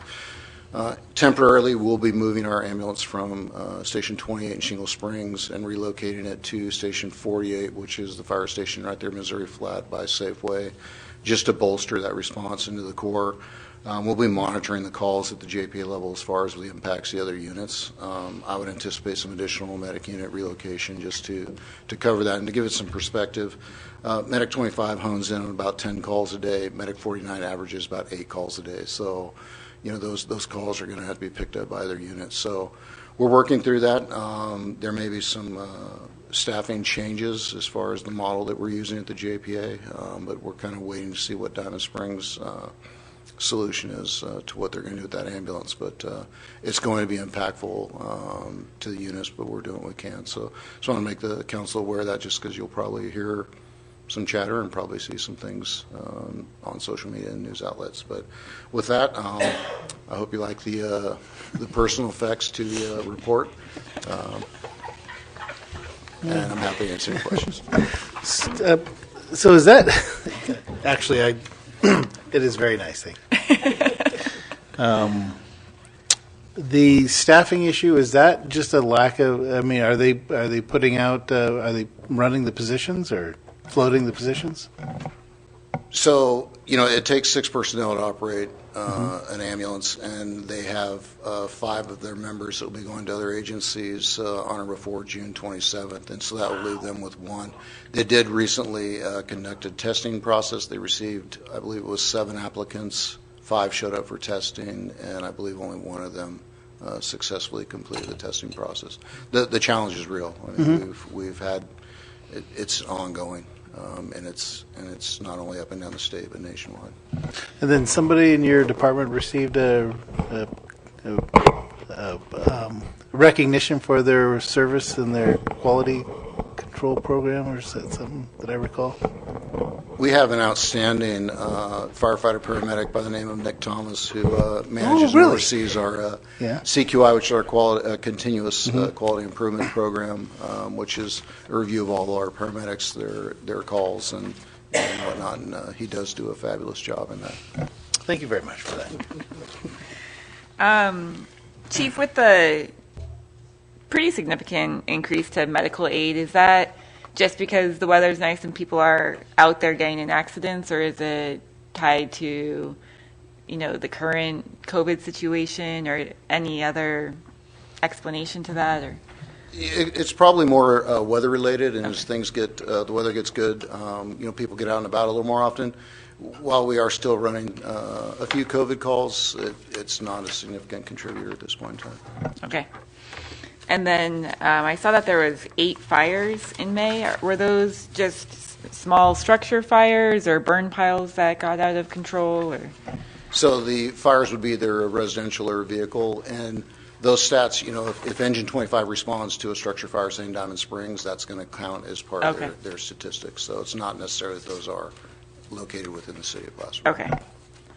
Well, that's a bit of a relief, because 8 fires in 6 square miles in 1 month would be kind of alarming. Our prevention folks are trying to keep tabs on those, keep those down. Okay, great. Any other questions for Chief Cordero? All right. Thank you very much to both of you for those excellent reports. We love you both. All right. Upcoming agenda items. I will let those that are interested read through that on the agenda at home. So with that, it is 8:23, and we will adjourn the meeting. Thank you. Good night, everyone.